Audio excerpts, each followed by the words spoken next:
2024 meeting of the Rehoboth Beach Planning Commission. Would the secretary please call the roll? Commissioner Hunter, Here. Commissioner Strange, Here. Commissioner Stewart, Here. Commissioner Davis, Commissioner Ellison, Absent, he's on Absent. vacation.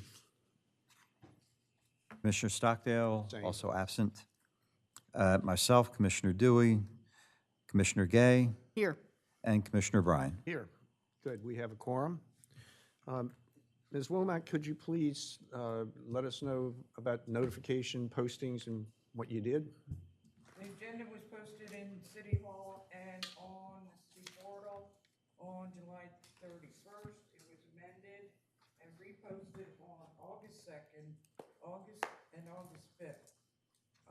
Let's see, the public notice for continuation of the preliminary review of site plan review application number 0523-04 for 1 Rehoboth Avenue Hotel was posted on July 17th. It was published in Cape Gazette on July 23rd and July 26th, and in Delaware State News on July 24th and the 26th. Any new correspondence? I know we had a recent letter a couple of days ago. I still have more. Oh, I'm sorry, go ahead. The public notice for preliminary review of minor subdivision application number 0224-03 for 801 Bayard Avenue was published on July 17th.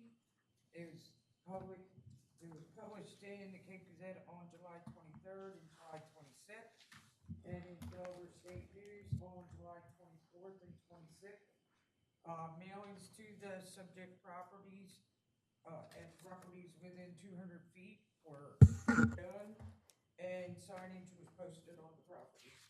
Very good. Anything else? Any other correspondence? Now, only what's in the agenda. All right, thank you very much. Well, we have two items on our agenda today, and the first one, as Ms. Womack referenced, is the 1 Rehoboth Avenue Hotel.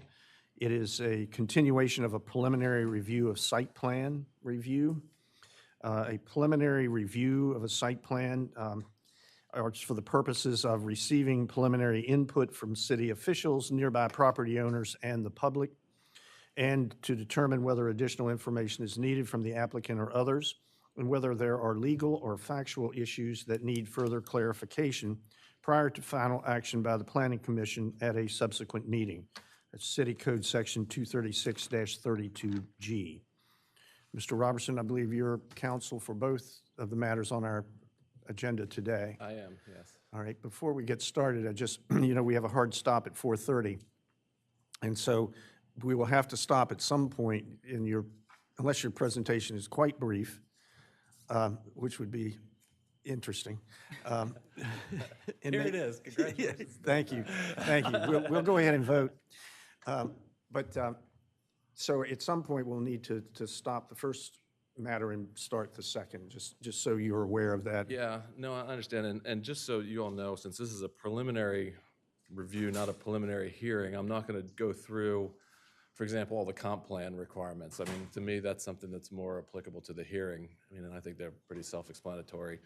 And some of the design elements, like the architectural guidelines, which I will do at the hearing to make a record. But for today's purposes, I don't think we need to do that. So it won't be brief, but it hopefully won't be too long. And the same thing with the second one. I hope, again, because that's a preliminary review, again, hopefully he knocks wood that one's pretty straightforward as well. All right, thank you. Yeah. Now, we have a joint report, I believe, from Wallace Montgomery and the building inspector for the 1 Rehoboth Hotel. Both of you gentlemen participated in that, is that correct? We did. Okay. You want him to go first? Yeah. Okay. Go ahead, Vince. Okay. Ann, if you could turn the screens on for me. I'm really a fan of PowerPoints, so bear with me. Thanks, Ann.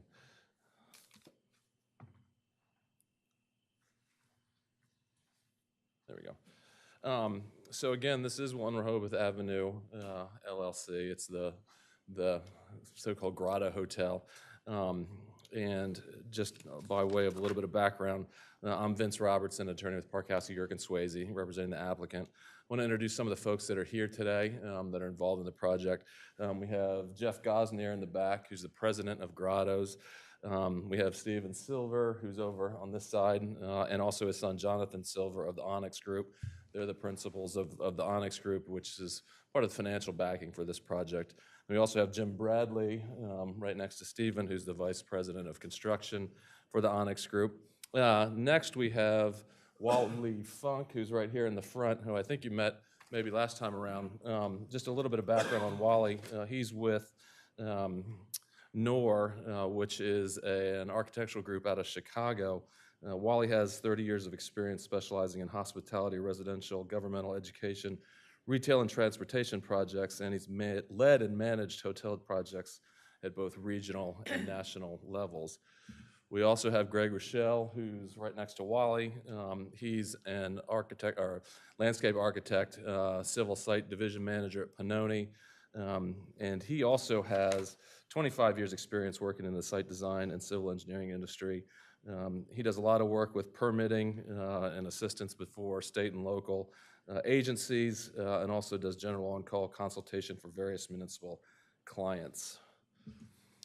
Cubbins Cedarburg, they're not here today, but they were instrumental in working with us on the FEMA map amendment. So their work essentially is done at this point for the most part. So, but I do want to show that we had a national company that was involved in that.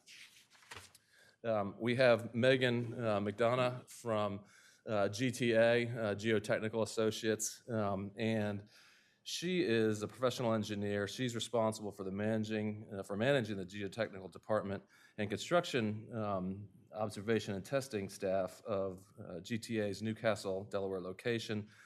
Just reading from part of this, she is involved in the overall task and work scope, planning and subsurface explorations, project management, and for geotechnical and construction projects, and she works as the client's liaison with regulatory and permitting agencies, along with everything else that's in her bio here. GGA, Dave Grayson, and I should have introduced Megan. She's in the back. Sorry, Megan. Dave Grayson in the front. He's one of the principals with GGA. They are the contractor who will be working on this project. They have quite a bit of familiarity with this sort of project. They do all of Grotto's construction, and this is just a screenshot of their webpage for GGA. Dave doesn't have the fancy bio page like everybody else does on GGA, but a couple of things that are of interest on this, just by way of example. One is they built the Grotto Pizza in Dewey that was recently constructed and opened. We're going to show you some examples of that just to show kind of the garage door opening look that we have on this project. The other one here is the restaurant, hotel, and condominium project up in Newark that opened a couple years ago. And it's a 7-story above ground project with underground parking, and it also incorporates this historic mansion on Main Street in Newark. So there's a couple things that's useful to point out. One is their experience in doing underground parking, and Megan and Dave both worked on this project together along with others they've done with underground parking. But it also shows the ability to construct a large project right next to and adjacent to, in this case, a historical property without interfering with the structure of that building. We also have Chris Berg here, who's right on the end here. He is, and some of you may know him from around Rehoboth, he's got quite a bit of hotel and hospitality experience, including hotel management here in Rehoboth Beach. So he might talk about some of the operation questions that may come up either today or during the hearing. Timeline-wise, just to back this up, we're going to go into a little bit of information, more so maybe than usual, because it's been about 2 years since we were back in front of you all in earnest. We were here in January for the first part of the preliminary plan, but we got tied up on the FEMA issue in that and sort of put the brakes on before we could really revisit the heart of the plan like we did the concept review back in 2022. So we're going to kind of go back to square one a little bit just to refamiliarize yourselves with the project. After that concept review, of course, we went to the Board of Adjustment and got the FAR variance that's in the record. So you all are fairly familiar with the site. There's grottos on the north end, and this is today looking at the project from the air. There's grottos on the north end, which is a stucco building built in the 1990s. Actually, it runs through to the middle where there's a bar and some additional dining room space. I'm old enough to remember when that was Dentino's mini golf. That's how old that I am. It was actually open in the middle there, and there was mini golf that ran back to the Sirocco Hotel. There's what was the beach luncheonette. That's now closed, although recently it reopened partially as a snow cone stand on Rehoboth Avenue, or excuse me, on the boardwalk. There's the arcade. Behind the arcade, historically, is actually, it's incorporated in the arcade now, but it was an old bowling alley. And it's interesting, if you go in that building, on the back part, under this roof, my cursor's working, you can still see the old lanes and the old wooden floors, which, when done, they want to incorporate some of that history into the new hotel project, just to reference that. Then on the south side is the former Dolly's building. As Steve Silver said, it just looks terrible once it lost its hat, which was the Dolly's sign. Now it's just a flat-roofed, concrete block building that sort of sits there and doesn't really add anything architecturally to the overall property. One thing I do want to point out, because this is a good slide to show it, and I just refer to this as the Dolly's building because everybody knows it as that. Right now, there's the Dolly's building, and there's Core Brothers right here. Core Brothers is actually part of our site. There's an alley that runs behind Core Brothers, and then next to this bowling alley, behind Thrasher's, behind what's now the Dolly's building and Louis', that provides access to them out the back. That alley is going to shift next to the Thrasher's building, so it'll run behind where Core Brothers is now, which will be part of the new hotel. It'll run behind there and then pick up where it is now on the back side of the hotel. But it's a true hodgepodge of architectural styles. There's nothing really of architectural significance when you look at the northeast corner or quadrant of Rehoboth. On this particular corner, it's just a bunch of buildings that were essentially slapped together after the 1962 storm. The other thing that really shows up in this drawing is the fact that all the buildings in this northeast corner of Rehoboth are all just flat roof boxes. When you look at that, it's really not anything of architectural merit. It may have been at one point. I mean, the Atlantic Sands on the backside has some curvature to it, but roof-wise and facade-wise, they're all just pretty square and flat. And that's something that this group wanted to try to avoid at this prominent location on Rehoboth Avenue. And then to anchor it all is the Sirocco Motel, which has been closed for about 8 years at this point. It's not able to be occupied.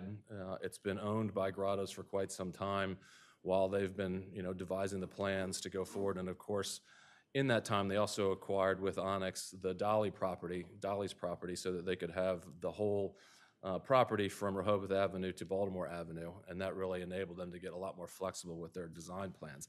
But this is what you see now if you look across the boardwalk in Rehoboth over top of Grottos, as that closed up Sirocco Motel. So contrast that with what we propose to do, and that is the new hotel.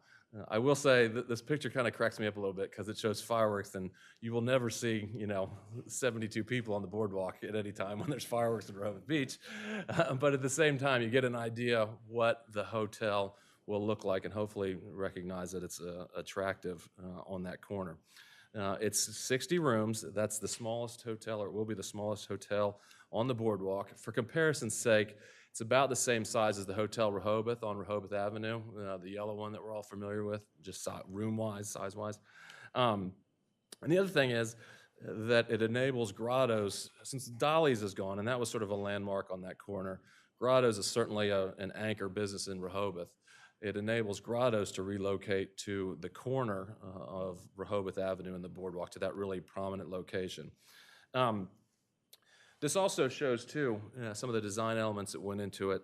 The facade's broken up with the balconies, the windows and doors. You can't see it on this end, but on the front in a moment you'll see that there's transom windows above all the doors. There's the mansard-style roof, so it doesn't look like a big square building, and then we have the roof over top of that, which is an embellishment, which we'll get to. As I mentioned, let me go back. One of the things when we were at the Board of Adjustment that really hit home with them was the revitalization of the north end of the boardwalk commercially, get a little economic development going there, because right now, more of the commercial space and the foot traffic of our visitors and tourists really is directed more on the south side of the boardwalk than the north side. And what we wanted to do was create some vibrancy on the north end of the boardwalk. And as I said, with the Board of Adjustment, one thing that struck home with them was the openness of all of the commercial space, including grottos. What the intention is, actually is referenced in the Board of Adjustment's decision, is to have all those openings be open-air, garage door-style openings. And this is the Dewey Beach Grottos. It kind of gives you an idea of the look. Now, obviously, this is a single-story standalone structure, but you can see it has garage doors across the front, all the way across. On the corner, it completely opens up. Inside, the garage doors open up. Now, this is, not as bright as we'd like it to be. This restaurant will be brighter. I think it's just the way the lights are at the time they took the picture. But you can see that it gives it a real open-air feeling on that corner of Rehoboth Avenue. So this again just shows the front of the building if you're looking sort of from the beach, again with the balconies and the doorways with the transoms. It also shows how it's stepped back as required now by code on the front and the sides. So it really, it eliminates that boxy appearance that we would get otherwise with some of the buildings that we see elsewhere in Rehoboth. I'm just going to run through a couple other pictures. And I will say Wally's going to get into the more technical aspects of the architectural designs. This is just an overview of the design ideas. And this shows the building, again, a little bit further back from the beach. This shows the building looking at it from the beach, sort of, I guess, northwest. Again, you can see the different roof styles and the different facade elements, et cetera. And then again, you see where Core Brothers was, that's now part of this building. Thrasher's is next to it. It doesn't show up all that well here, but that alley is between Thrasher's and the hotel building. And again, this just shows the back side of it looking forward. There's a pool that's in the back, tucked in behind the Dolly's and Louie's and Thrasher's and the Admiral Inn. This is, you can see a little bit better here, the alleyway that runs behind those businesses at front on Rehoboth Avenue. One thing too, I should have said this at the beginning. At the outset for Grottos and Onyx, how this project came to be is they actually, they own the property. They wanted to do a hotel over retail and keep the Grottos and improve that location. But they wanted to do it in a way that was as code compliant as possible. They actually went out and did an RFP to get architects to design a building that would be as code compliant as possible, sort of a competition. Of the submissions that were received, Noor and Wally's team, they came back with essentially this design, which is code compliant as best we can tell. We have some minor revisions, we think, based on the report that was submitted. But we just needed the variance, which we received. But I wanted to point that out to show that every effort was made to build this as code compliant as possible. That was the goal from day one, and make it as attractive as possible, this prominent location in Rehoboth. So as we were designing this course, the lifeguard station came into being. And it's probably neither here nor there at this stage of it, but I did want to point out that there's been a lot of coordination between our design team and the city's design team throughout this project. Once the lifeguard station was designed, there was a lot of work with the city, and the various city managers have been in place throughout the project. Davis, Bowden, and Friedel, the city's attorneys. Edis was the city's construction manager. We had meetings with them, with Matt, and Wallace Montgomery was involved. It's been a collaborative process so that we always knew what they were doing and they always knew what we were doing the whole way through.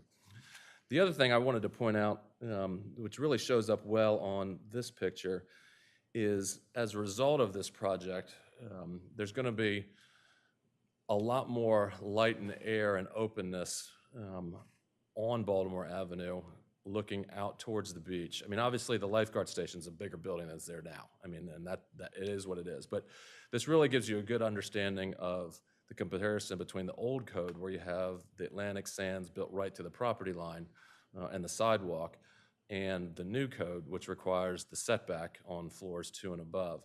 So that when you're looking down Baltimore Avenue, there's going to be a lot of open space between the lifeguard station and here. It frees up the view for the Admiral behind us, and really, I think, creates a better sort of entryway from Baltimore down through to the boardwalk once the lifeguard station's built.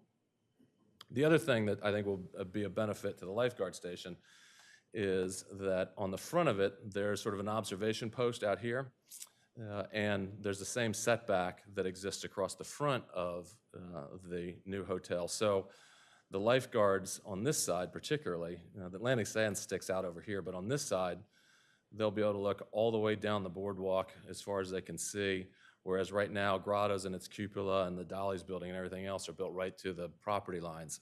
So with this step back, it's going to give them a much better view down Rehoboth, or excuse me, down the boardwalk.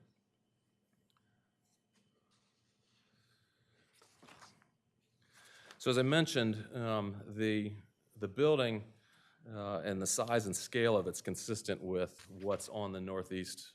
I say consistent, that's maybe too strong. It's less bulky and less of a box than the other structures like the Henlopen in 1 Virginia and the Edgewater House and some of those other structures that are on the northeast corner of a corridor quadrant of Rehoboth Beach. But size-wise, it's the same. This one has the architectural embellishments like the roof, like the balconies, like the transom windows, like the setbacks, like the facade that's broken up that really improve the design of it over what we have elsewhere in Rehoboth. A couple other technical things. One thing I just wanted to touch on, there was a question early on as to whether we need to go through the plus process. We reached out to David Edgell at the Office of State Planning Coordination to see if we needed to do that, and they said no. The reason being that it's in State Strategies Level 1. It complies with the city CDP. It's the redevelopment of an existing commercial block, and it's an economic development project with full-time employees and does not require rezoning. So they basically said, as far as they're concerned, they're good with it. We didn't need to go back through plus. I'm not going to go through the reasons why now, but we believe and we think we can really easily show, based on what's in the comp plan, that it complies with the comp plan, particularly all the language in there about the redevelopment of Rehoboth Avenue and the redevelopment of the Baltimore Avenue corridor. Code compliance-wise, there was a couple items in the joint report as updated that I wanted to touch on and that Wally can speak to when he comes up here. There was a question about the height of the building, and on that, we feel like we comply with that. And I know Wally and Matt have had some conversations on that. I think we can work through that. There was a question about, let me go back, whether these towers, there's not any issue with the sort of the false front roof that goes around here. The issue that was in the report, and I believe that Matt and Wally talked about, were these towers on the front and whether or not those were structural. Because if they're structural, then they kick into the height requirements, and it's maybe kind of hard to see on the screens, but I think the reason for that is because the reason for that determination is there's roofs on all 4 sides of those towers as opposed to just the front everywhere else. That's something we can clearly work out so that we become code compliant on that. There was a question about the restaurant size, which we fully acknowledge, and in talking with Jeff in the back, we're going to be under that restaurant size for a hotel, so there's not any issue there. We also fully understand that we've got to go through the separate permit of compliance process with the mayor and commissioners if and when this gets approved and when it gets built. And that's a whole other thing that we have to go through for the actual floor plan and layout and square footage for the restaurant down the line from now. There was a comment on page 8 of the report about the designation of the breakfast room and whether that was open for public use. That will not be. It's not a lounge of any sort for public use. It's just a breakfast room amenity, for the hotel guests like you expect in any sort of hotel nowadays. It wouldn't be accessible to the public. On page 9, there was a question about the notation of the zoning. That will be corrected. There was a question about the site area, and there was a typographical area that I think had to do with just rounding numbers. We'll make sure that everywhere it's stated, it says 21,161.07. There was a minor FAR discrepancy of 0.08, which I think was stated to be 1,520 feet. That's going to be resolved on future submissions between Wally and Matt, finding out where that is, and if we have to reduce it by 1,500 feet, we will. Having said that, all that, I want to jump back to a comment I should have made at the beginning of maybe the whole thing.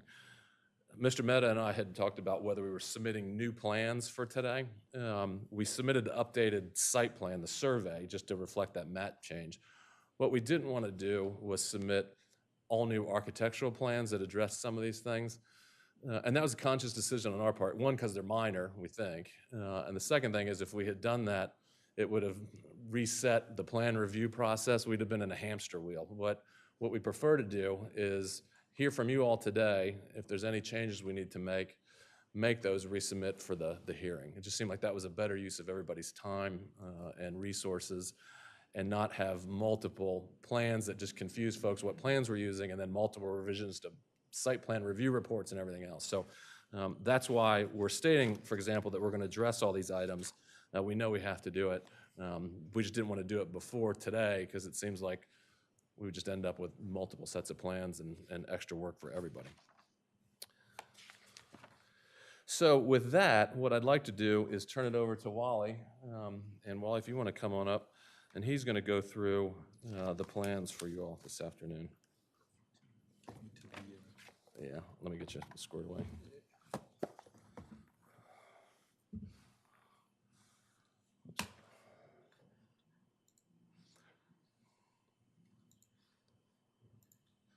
It should be that one, right? Is that you? Yeah, okay. Good afternoon, everybody. If you could just state your name and who you are for the Yeah, Wally Funk, studio manager and project manager for Nora Architects. My office is based in Chicago. Let's see, I'll just start out with the site plan real quickly here. Vince did a really good job of breaking it all out. Essentially, as Vincent stated, we're pretty much coast to coast with our floor plan here.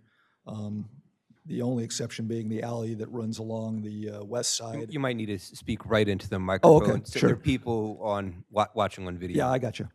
I'll try to get closer. Also, my voice is a little ragged. Apologies for that. We have the alley that runs on the west side of the south end and then continues along the back side of that wing that goes off to the west, as Vince had said, to maintain that access behind those buildings that are there. Other than that, and then the area where we're entering into the parking from Baltimore, the rest of the site is really covered throughout. So the site plan itself is, fairly straightforward. Now, if you're moving the alley, does that involve having to get the consent of those who use the alley to its relocation? No, because it'll actually, we're not affecting the alley behind their properties. Let me just make sure. That's going to stay the same. So the disturbance is going to be that old bowling alley that's coming down, which is on our property. They're actually going to be better off too because it's going to be closer to their property. In other words, that Core Brothers building is coming down where the alley runs now. So the alley's now going to run right up next to Thrasher's to go back behind Thrasher's. And utility-wise, that won't affect their utilities. The Core Brothers utilities are on the side of that wall, and then there's utilities that run on the side outside of the wall on Dolly's and the old bowling alley that serves the arcade. Now, obviously, we're going to have to change that, but that was a long answer to your short question. It won't impact their use at all. Two questions, Vince. One is, when the building is complete, on the west side, will any of that building be adjacent to another building's wall? Or is it all alleyway now? You mean at the The west side? like back in here and back in here? Yeah.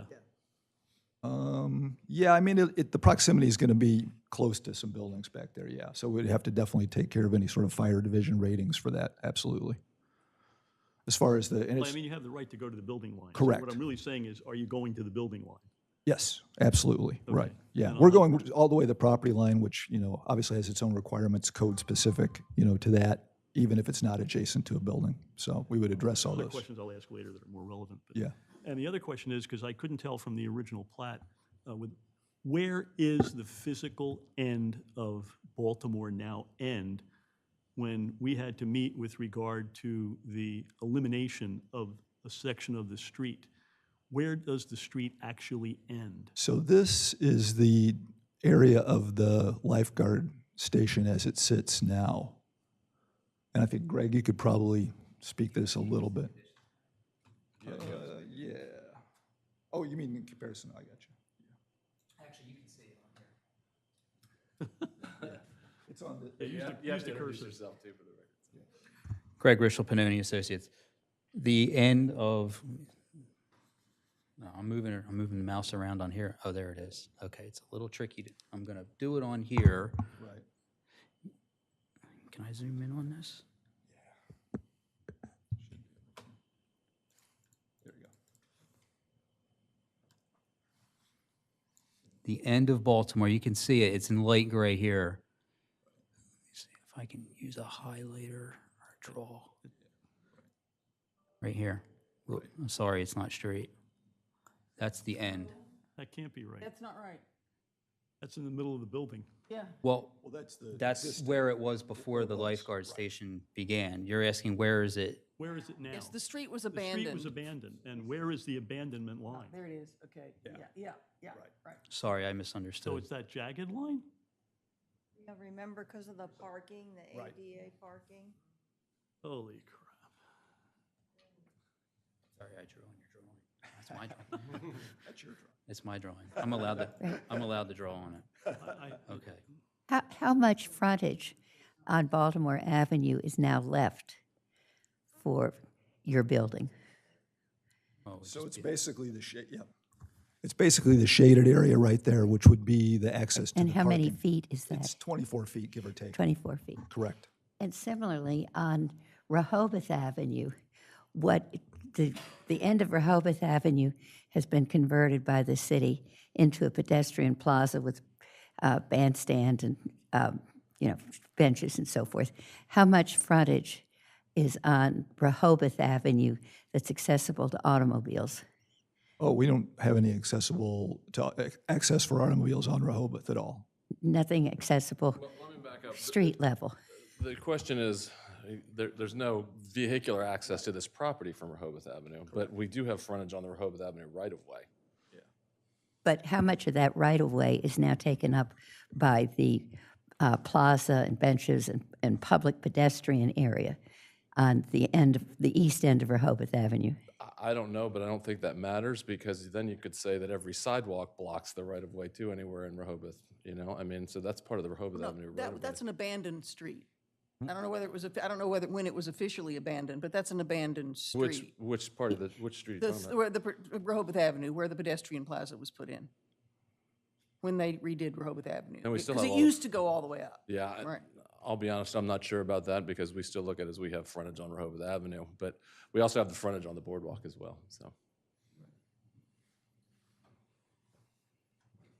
Can you'd mentioned the access way, so I just want to follow up on your point, Vince. So I guess the alleyway that's going north-south, that's all within the applicant's ownership, but it's the east-west that would be, I guess, staying the same. Is there a formal access or easement agreement with regard to those properties that you're aware of? And if not, if you just follow up. Yeah, I'll on follow that up on that, point, yeah, please. because I don't want to misstate it. Yeah, but that's what this, Yeah. that's what this process is all about. Yeah. Well, going back for just a second to prior questions about frontage, is it your position that the boardwalk is a street open for vehicular access? It's my position that this is a legally conforming lot that you can develop with this type of project. I don't think that's a responsive answer, with all due respect. Yeah. I mean, I think that it has frontage on Baltimore Avenue, it has frontage on Rehoboth Avenue, and it has frontage on the boardwalk, so, yes. But the requirement is that it have 50 feet of frontage on a street.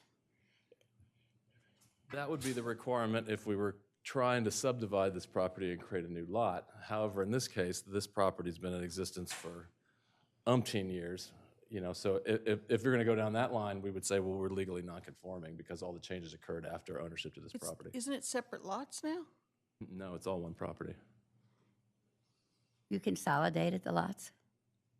I did not consolidate the lots, but it's all one property at this point, so, yeah. It's under common ownership, but the lots have not been consolidated for zoning and tax purposes. I didn't even think they were in the same ownership, according to, No, it's all owned by Onyx at this point, or One Rehoboth Avenue LLC. I mean, we can provide the deed to that separately. so when was it consolidated? That's been some time now, yeah. Yeah, we'll need to see that, please. Yeah, no, absolutely, you know, and I didn't know, that. I thought it was still to be consolidated. yeah. Because it's showing on the plans as separate lots. It's showing on your plans. I don't have them up on screen, I can't Not see. on these the type plans. size there, but. Yeah. No, but we can provide that. Oops.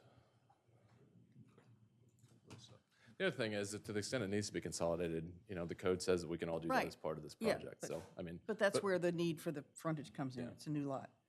That's. um, The mints are showing as separate lots on this time. Parcels. Yeah, I'm not sure. The updated one we provided, it's all one. Yeah, it shows 3 different tax parcels here, and it shows 2 different ownerships. No, I'm not sure, Ms. Gay, which plans you're looking at this point. It's On that table on the right. Yeah, no, right, on the existing conditions, but It's as far under as, site data.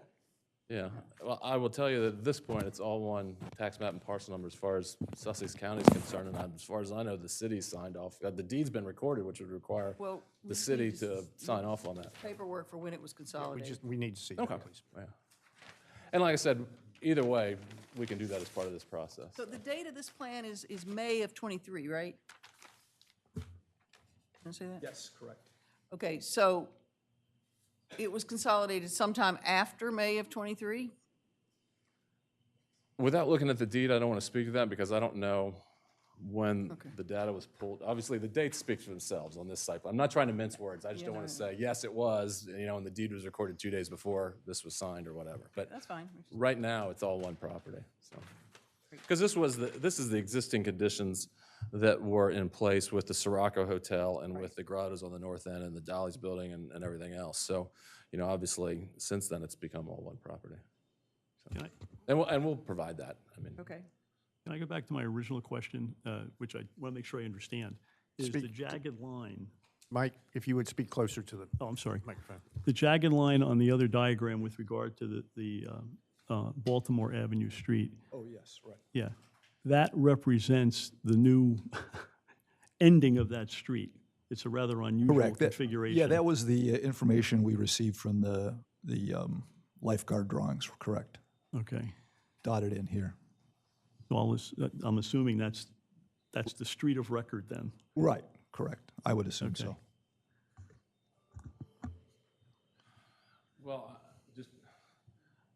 that's true, but just keep in mind, there's a difference between a street, which equals pavement, and a right-of-way, which is a right-of-way. Those are actually 2 different things. I mean, Right, well, I'm not arguing that point at all. I mean, whatever that is, it is. Yeah, My exactly. issue That is was my totally unrelated to that, but I wanted to make sure that things I may question later, that is in fact the street. right. Oh, yeah, okay. Because it wasn't clear at all. Initially, I saw it, but I said, that can't be it, but it is. Right, right. Okay. Let's see, well, Oh, Can I follow? Yeah, follow- please, go ahead. oh, sure. It goes back, not related to the street.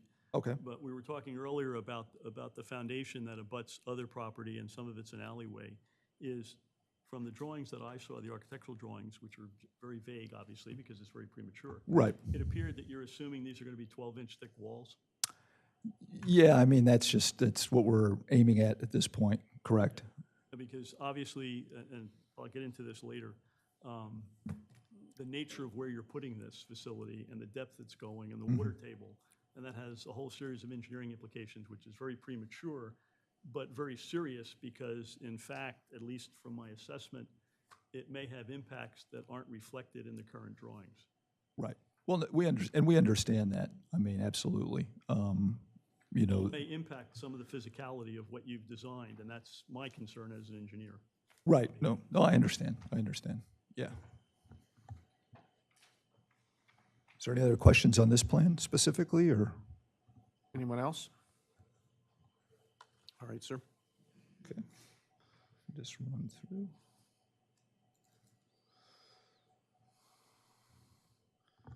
Vince did such a good job talking about the design, I can skip over all that. One thing I would like to revisit a little bit, is the idea of the roof line. One thing that we were cognizant of here that you can see on those overheads that have been showed before of the existing building is the ability to see mechanical equipment, what have you, being up on the roof. One of the major reasons we wanted to use a roof line like this, as also for design purposes, obviously, because we feel like it fits in with vernacular of the city. But one of the great things with that is it also allows us to conceal a lot of that stuff that happens on the roof, that's going to happen on the roof, that right now, really is just out there for everyone to see. So really these towers, as Vince has said, we're going to work that out. But as with all of this, one of the main reasons to have these things is so that we can screen rooftop equipment and make sure that that's not visible from, the boardwalk from the city. So that's one thing that we were implementing there to kind of mitigate those views. As far as the plans go, what I'll probably do is skip here to the first floor, sorry. What you're showing now are plans that we have not seen, is that correct? I mean, I haven't seen These are them. the ones we saw. Yeah, these are the They are. ones, correct. There was a question about it. Oh, from Right. earlier, okay. Yeah, and- Correct. And I reached out to the city, and it's a city record-keeping thing. They didn't pull forward to today's agenda, but they're the same ones that were All right. embedded in the agenda back in January. Right, Thanks. right. Yeah, they're the same drawings. I have Essentially, a question. sure. The roof, the picture you had before, and the one that Vince showed us that was from a different perspective. Right. So, go the other way. Yeah, hold on, I might be able to get if we like to get one of those ones. I have these two, like one of these pictures. Yeah, So if I'm looking, okay, I can see it more clearly now. I guess I'm confused, and it's just hard to sort of get the perspective.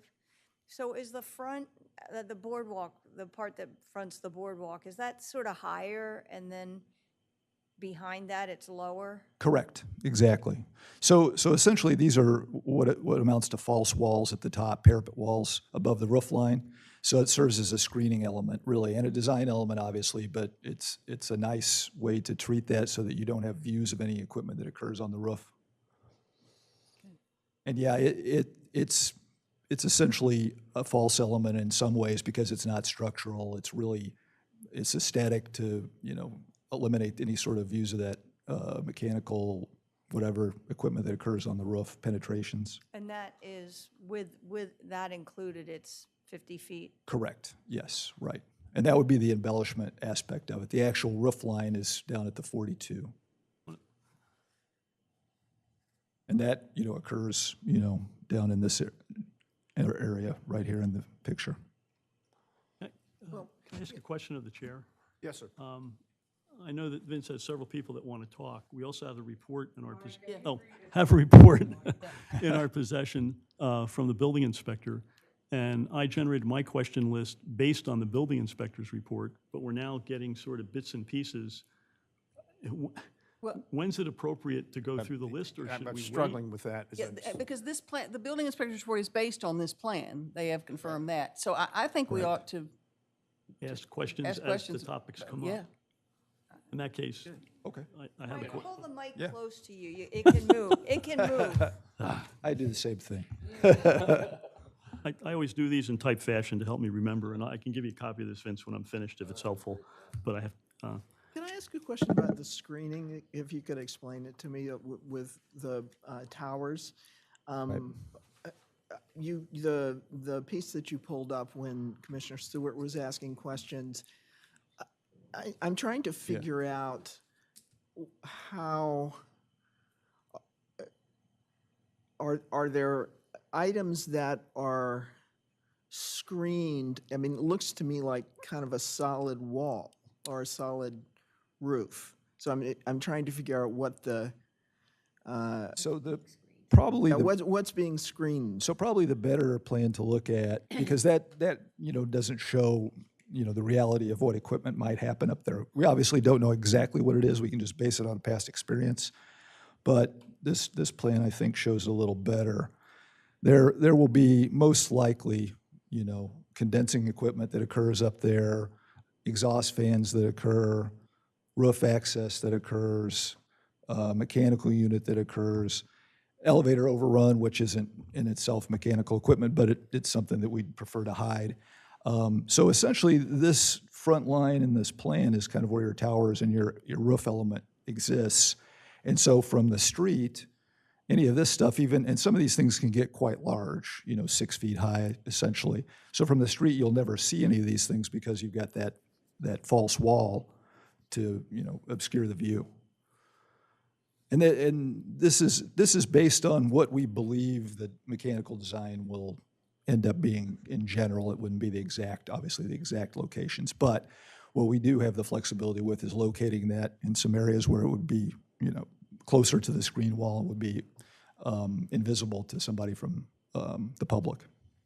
Is it possible to achieve the benefits of at least partial blockage of seeing those things? I was going to ask how tall those were, since they will be up, but visual blockage without a solid block? Well, in this case, we were very careful this is almost, backing into the screen wall aspect, because aesthetically, we strongly feel that the vernacular and the design elements used for the roof line are, an aesthetic feature in this case. We feel like the design reflects the city. We feel like those are important features. We would rather, this is also, it's not a straight wall. We run it up. We have slope to it. It looks like a mansard. It looks like a tower. It's not something somebody's going to go, oh, that's a screen wall, which that is done on more than one occasion. So we want to avoid that. We like this approach. We think it's in keeping with the building. People won't realize that's a false wall, right? They'll think it's a part of the roof. Yeah, no, my concern is not that. My concern is, the reason for the height, restriction is to allow as much visual access by people on the other side of your building, toward the ocean and toward the beach and so forth. Mm-hmm. And so I understand your point. It makes sense to me, but that's why there is a height restriction. And so Right. my question is there a reason, or is there a way to serve the purposes of the height restriction while still at least to somewhat screen your HVAC or whatever? I'm sorry, I forgot what you said those were. Mechanical equipment and everything else. All right, Yeah. No, so the short answer is yes, but then you end up with the Boardwalk Plaza, which is one of those flat roofs we saw with the Yankee Stadium fence around the top of it, and that's a design element. But again, this was a choice that was made that was more in keeping with the look that they were going for in Rehoboth with the mansard roof, but also staying code compliant. Because I think Wallace Montgomery and the building official have said that This part of it is fine. It's just these towers, and I know, I don't want to navigate. Where was that roof design? Yeah, we'll let it catch up a second. But the issue, I think, with that is that the towers actually had roofs on the back of them, whereas, again, that was just, there was no structural reason for that, it's just the way they were shown on the plans. As far as I think building and licensing concerned, is if we just, made those false fronts all the way around, they'd be fine. So we were under the impression, based on what building and licensing Wallace Montgomery said, that those walls were code compliant and also achieved the design element we were looking for from Rehoboth Avenue and, north looking south and the beach, while hiding all the stuff behind it. Could you just remind me of how tall those walls are? The mansard roof? So the bulk of them are lower. It's only at the tip of the top here that it's at 50 feet. It's only this area. And then this is down, and then the fronts are even lower. This is only, it's probably 44 by the time you're there at that point. So it's not just a straight wall either. It actually has the slope back, so it softens the whole view as well. So does it go up to a ridge there from that 44 feet or whatever? Or is that just a optical illusion? Looks like it. It does slope backwards, correct. Yeah, there's a top point, right. In So section, what's it'll the go height up and of, back. what's the height of that? I So it's less than the tower, but correct. more This than is 44. at 50, and then this would be around 48. It's definitely lower. And we wanted to get, that, again, that's another design element that we feel is important to get, some of these other elements as well with the pitched roofs and everything. We think it's in keeping and, reflects, both fits in and, reflects the surrounding design elements that you see around the city. We have history with another hotel several years ago that required a variance to do what they wanted to do to make the hotel look better. And the Planning Commission wrote a letter in support of that. My observation, based on the code, is that as proposed, it is not code compliant. It's not code compliant because you've combined two definitions into a singularity. You've called them parapet architectural embellishments. And the logic and the definition of a parapet is a low protective wall along the edge of a roof. And of course, the other part of that definition, the embellishment, there are restrictions on that. And you've combined the two. And when I looked at it, and I did a top-down view of it, you're limited to architectural embellishments as 10% of the ground level square footage, which would limit you to about 1,962 square feet, based on the horizontal footprint of everything. So your horizontal footprint, and the drawing was very rough, so I couldn't get more detail, but roughly about 2,400 square foot if you look at it from the top-down view, and you're only allowed 1,962. I happen to think what you've done aesthetically is far superior, but it doesn't meet code. And we cannot issue variances. That's something that the Board of Adjustment has to do. So from my perspective, the Planning Commission, in terms of my assessment of this, it doesn't meet code, and the analysis that was done by the building inspector in Wallace Montgomery indicated with regard to the outcropping crown points that they were structural, and so their height didn't qualify. I guess what I'm saying is I think it's a very good-looking building, but it doesn't meet code and would require a variance, which I think is probably easy to get if, in fact, you get the support of the Planning Commission. If everyone here agrees with me, and they may or may not, because we haven't voted on anything, it would be fairly easy to get, I would assume, because the Planning Commission supports it. But as it stands right now, my assessment is it doesn't meet code. So just, there's a little bit of that story, and with all due respect, I think, and I don't want to speak for Matt, but if he wants to confirm this, my understanding of the report, now I get there's a square footage issue there, that is what it is. But setting that aside for the moment, the part up here along the front and the sides, not counting the towers, was okay as an architectural embellishment. They said that. They said it can be considered an architectural embellishment, and we're good. I don't know, while you talked to Matt about that. Right, a piece of it, yeah. Yeah, and And I so would agree with that. Yeah, we've got the towers over here, and one of the things that again, so we didn't restart this whole thing with a new plan, we realized that, like, for example, the back side of those towers are going to have to come off so that it's a false front just like this wall. And so that may then eliminate the issue that you have with square footage. I don't know the square footage of it, that Matt had, or the question Matt had about whether those were structural or not. But that would be one we hear and we need to work out. So, because the square footage is what it is. I get that, you know.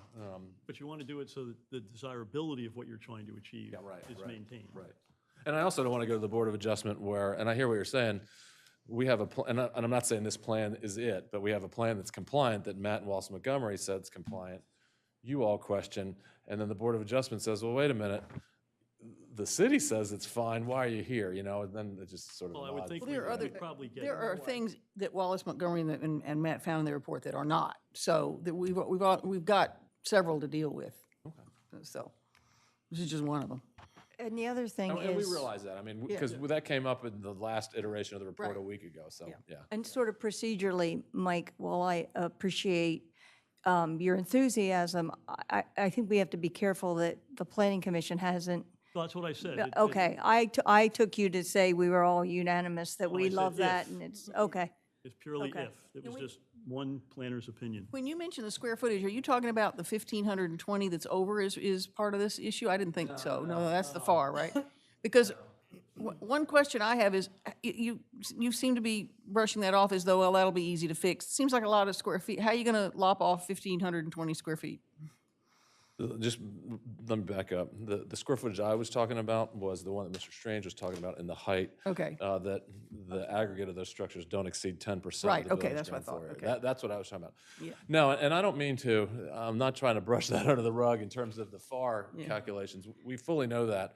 One of the things that we want to see is just compare notes with Mr. Janis just to make sure which one of us is right on that. But if it is 1,500 square feet, there's places, Wally, if you want to give some examples where we could make some changes. There were a couple of things where I think there was a area shade, 2 areas that were shaded that were included in, probably in Matt's calculations, which is completely fair, that we had on the drawings that aren't really included, that won't be included in the FAR, which actually it's not, the 1,500 is pretty much those 2 spaces. There are a couple other small variances. What are they?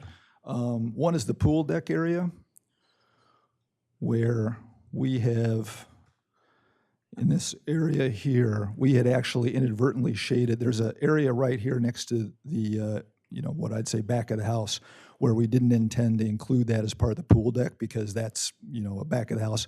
This was going to be reserved for again, another equipment area for penetrations from below, which we inadvertently included on our plan. And It's actually going to be open. that's actually going to be open to the sky, yeah, and actually closed off. We didn't want it to occur next to the operations part either. That was the other issue. So we wanted to keep it with the public area. So that was inadvertently shaded in the plan, and that's why that calculates. That's a good chunk right there. It's about, I think we had 400 square feet roughly devoted to that. So that was one. The other area that was a little bit difficult to discern, I'm sure, when the calculations were being done, is over here, was intended to be open to the sky. So that, again, would have come out of the calculations as well. And on one of the plans, it's shown shaded, which made it confusing as to whether it was to be included. So between those 2, it's close to the, If that's underground parking, that wouldn't be in FAR anyway. no, it's not.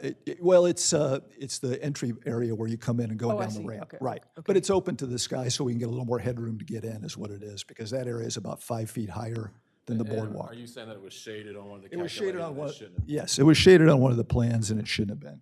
And between those 2 areas, it accounts for 3/4, or actually about 80% of the 1,500.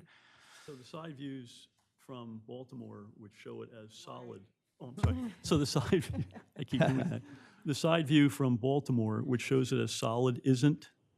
You mean from the elevation or from the aerial plan? Because on the elevation, so that's screened off from Baltimore when you're on the street. So there's a screen except for the drive into the garage area.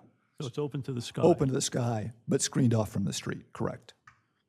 So there's panels or separation interior that weren't visible on the drawings, that didn't No, exist no, yet? those were on the drawings, but it wasn't, it was shown, well, it was a little confusing as to what part was open It was area. definitely confusing. Yeah, and that might Well, be that- that it was on like just the conceptual renderings versus the architectural. Correct, renderings. yeah. So essentially, you can kind of get the idea from the section that that's supposed to be open there. There was, and I'm trying to find the plan where it was actually shown. But yeah, the essential idea was that this would be, here's this was shown. Yeah, that was the one part that I place. didn't, so So that, that's supposed to be all open, and this, I think, was all included in there too, as far as I could tell. So I think those two areas are accounting for a large portion of this. The rest of it, actually, it sounds like a lot, but we can account for that very easily. Those two areas are, right when I saw it, I said, oh, I see why, so. so that's open to the sky. Yeah, correct. It's basically because we went to the headroom coming into the garage for the drive. That's the big idea there. But the garage entry is west of that, the actual. Correct, at the building, right. Like you'll have an apron there that Right. stretches into the building as you go down. Yeah. Okay. I don't think we can fully look at it until we see the plans with that on it. I mean, that's Yeah, the yeah, case no. on a lot of this stuff, so it's, Yeah. yeah, it's a good, Right. it's good to know. Yeah. Yeah. Right. Well, that then gets back to a physical issue of where the street is and the street ends and where the access is with regard to you're showing the waste bins are stored. Oops. Right. Just back to this one where the street ends. Right, so yeah, we had dedicated an area for refuse and garbage area that's actually open, but then off to the side of the ramp to get down into the garage. Right, Because but that was a question too that was on Yep. the plan. Why don't we talk about that? And maybe Yeah. Mr. Gosney, if you want to come up as well, just operationally, they deal with it now, but Right. it's not, I think the impression was that there would be trash trucks driving into the building, pulling out the dumpster and dumping it in the back, and that's not the case. Yeah, so introduce yourself. Hi, Jeff Gosner, the president of Grotto Pizza. When it comes to the trash that we have right now, which is the North Boardwalk Restaurant, which is where this is, we have the dumpsters are rolled dumpsters. So there's never a trash truck that actually comes in, picks it up from into our facility. It couldn't do it right now anyway. I mean, you roll them, so they get rolled out into the street, and then that's where the trash trucks take it, and then they dump it from there. So those dumpsters are not, physically, there's a person who actually takes them and rolls them into the street, I mean, from the trash company, and then it's done only at the street level. So the trucks are never going into our building or into that area. right, and that's actually that's actually my concern is because although that area is open and it has to be screened from the sidewalk, which is fine, that will deal, it's open to the air, is in rolling that out, quote, to the street, the way the street now is allocated is it has to be rolled out physically in front of your access to the building in the thoroughfare, which is, it's Not problematic. at the time of the pickup, though. Yeah. It's not, because they can contract with the trash hauler. It's not like one of the city services or whatever, so. I mean, and that's the way it is being done right now. Also, I mean, that's the opening right now. That's the way that we're doing it right now. Right. On it. So you're taking it, rolling it out onto the sidewalk, getting it up to the Yes. street, which right now you've got a conflict because of obviously the construction that's going on to get to it. Are you all rolling it out, or is? No, I'm sorry, we don't roll it out. The trash company, when they come in, that's part of their contract. So they come in, the driver, or if there's an assistant, they're the ones who are actually Right, rolling so it it's out. Yeah. a standard tip and dump, and they roll it over the Yes, top. yes, Yeah. but they roll it out into the street themselves, and we're Right. not doing that. So it's not just sitting there indefinitely? Yeah, it's not like if you were like an overnight trash. No, and it's you're a just putting it timing in. issue, yeah. But they're doing the whole thing. So they're pulling up, they're going and getting the dumpster, they're rolling it back out. They're the ones who are then dumping it, and then they're rolling it back again. Is the truck sitting in a city loading zone? I'm sorry. Is the truck that receives the trash in a loading zone? I don't know the answer to that. I don't know that it would be in a loading zone. I mean, I wouldn't think that it's in a loading zone. Right now, it's coming by where the where the driveway is and coming through. I mean, I don't think it's an actual. No, I don't think it is. Yeah, I think it's like everywhere else. I don't think it's an actual loading. Well, there are like- lots of loading zones, at least marked on the streets, throughout all the streets. Yeah, I couldn't- I Particularly in the don't- commercial areas. I don't think it is. I don't think it's a loading zone. I mean, I don't think it is. Since we're on this part of the map, I actually have a different question about this space, and that is that it looks like the refuse and the loading area, not a loading area for a trash truck, I get that they'll be rolled out, but a loading area for other delivery trucks is sharing the same space with the refuse, and they don't look like they're, and I believe this may be in the building inspector report, it does not look like it complies with the size requirement for that space, 12 by 48 or whatever. Yeah, so one thing we wanted to, oh, shoot, sorry, pull up the wrong thing here. Oh, I apologize. Okay. So yeah, essentially before, what we had talked about was having a loading area here. And generally with hotels, what we see is a smaller delivery truck, nothing, box, it's basically a box truck is what we usually see. Sorry, could you? I can't, yeah, so is that supposed to be Loading area showing a where? truck going in there? That's just the truck parking there, correct. That's just a diagram of how that would work. And obviously these, that's this diagram. Obviously, these columns are preliminary and will change. That's not the current plan, is it? Yeah, it is, yeah. Yeah. Now, there's a different. It doesn't look like the same shape as on the, It's the same same shape, it's just that this is shaded and that other part wasn't shaded. So this actually goes under the building right at this point. Right from the open. That's what was confusing about it, was I think this shading shouldn't have happened right here. So yeah, it's the same shape as the other plan on the And civil. where does the street stop under the new So abandonment? It's basically right at this point. Okay, so how's a truck gonna, that'll be sidewalk then? Yeah, correct, it's an apron right there. So That's how you get into the garage as well. So Correct, yeah. the There's a- garage is 24 feet and Right. is on frontage on the street. Right, At the, where the garage meets the rest of the building, there is no street there under the new configuration of Baltimore Avenue. pull in. Right. And then You're pulling in Right. and then turning in? you're pulling in right into the area right here, So correct. it's sharing the ramps, the egress and, It shares the curb cut, it's really the last 24 feet we have, after then it the has to- lifeguard station. It has to back out. the right turn off Baltimore Avenue, and then a sharp left into the loading area. Well, it would be basically going straight in at a diagonal and then backing out would be what it is. That's the intent, at least. So we'd provide enough space in that loading so that they could come straight in and then back straight out so that they're not maneuvering in the building. But that's got to be for loading without being shared with refuse unless it's a bigger area. Well, the refuse, I think, like Jeff had pointed out, I think the idea there would be the smaller carts. It would have to be tucked Right, in. but there are no measurements on here. Well, we don't know how big the space is. So we have some diagrammatically, we also have some space here. We have some areas for cart dumpsters here. We have spaces we could use over in here. We actually have space over here as well, all available for other, cart storage for refuse.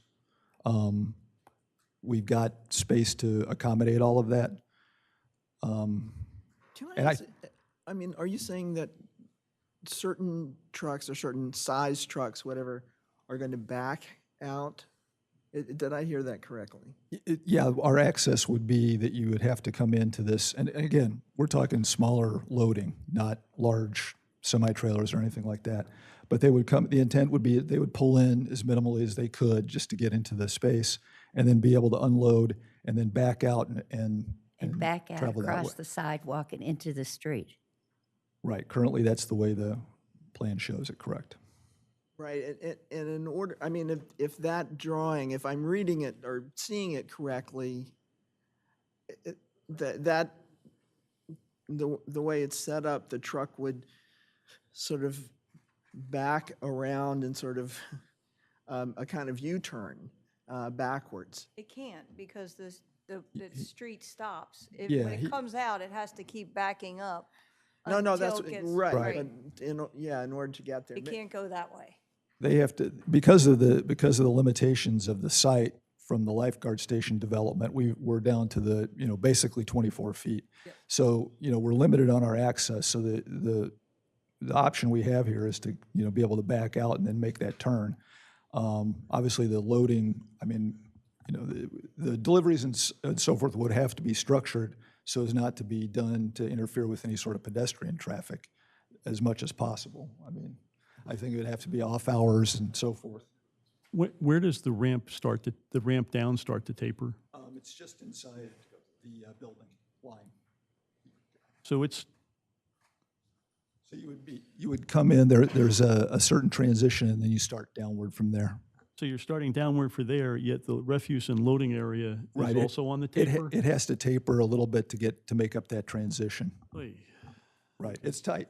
Yeah. It's extremely tight. And how does that interact with car, guest parking, which would also be coming in through that same? Right, it's the same ramp access, but again, I think that, a lot of that boils down to timing, scheduling, both with refuse and loading and unloading access, I think. I don't know if Jeff, you want to speak. Can you go back to that? Oh, sorry. I can at least tell you that with Grotto Pizza, the way that we have it right now, that we do most of our deliveries are actually an overnight delivery. So about 4 o'clock to 5 o'clock in the morning, our primary supplier, which does about 95%, is the distributor Cisco Foods, which you probably have heard of before. They're our primary distributor. They actually have keys to our locations. They come at that 5 o'clock in the morning schedule. Again, it varies, between 5 and 7. Let's just say, or 4 and 7, depending on their routes. But they come and they actually do our deliveries then, because we want to mitigate the amount of cross traffic that we have now in our locations with that. So they do that now for our North Boardwalk. Because we have that right now, that same thing where, you have the sidewalk where they're pulling up, they're offloading, and then they're bringing it into our store. They're going across that sidewalk now. They've been doing that for 30 years that way. But that's why we've been able to mitigate that by scheduling it's good for us and it's good for everybody, but to schedule that in the overnight, they call it an overnight delivery. But those Cisco trucks, which are huge, at least the ones that I've seen around, the truck is still in the street, and the driver and maybe somebody with him it has dollies that they're carrying stuff And that's in. what they do now. That's what they've been doing. There's no truck that's crossing the sidewalk. No, there's no truck. You're right. Yeah, right. There's no truck that's. When I'm saying, I'm thinking more of the all of the goods themselves coming across Right, with yeah. yes, that's.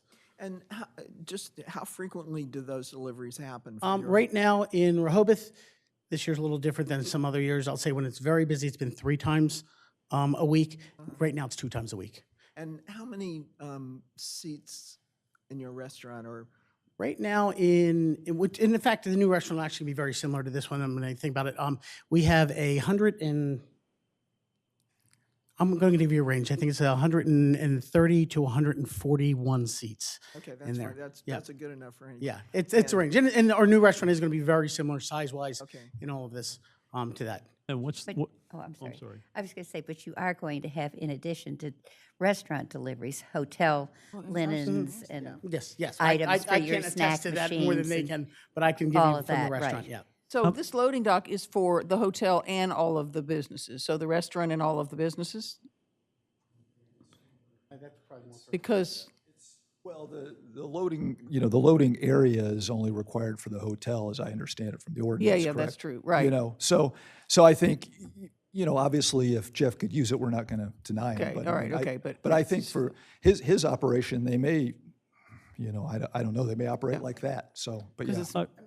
There is one other thing, if I could just say, if we needed to, and we just don't want to do it because we think it would be more disruptive, but, a lot of the businesses right now, it's on Rehoboth Avenue, and they come off of Rehoboth Avenue. Absolutely. It would actually be easier for us, Sure. to be very frank, to come Yeah, off of I was Rehoboth just gonna Avenue with wonder how you're going to deliveries. get the rest stuff around Yeah, there. we would have to take it around. We would be able to have access.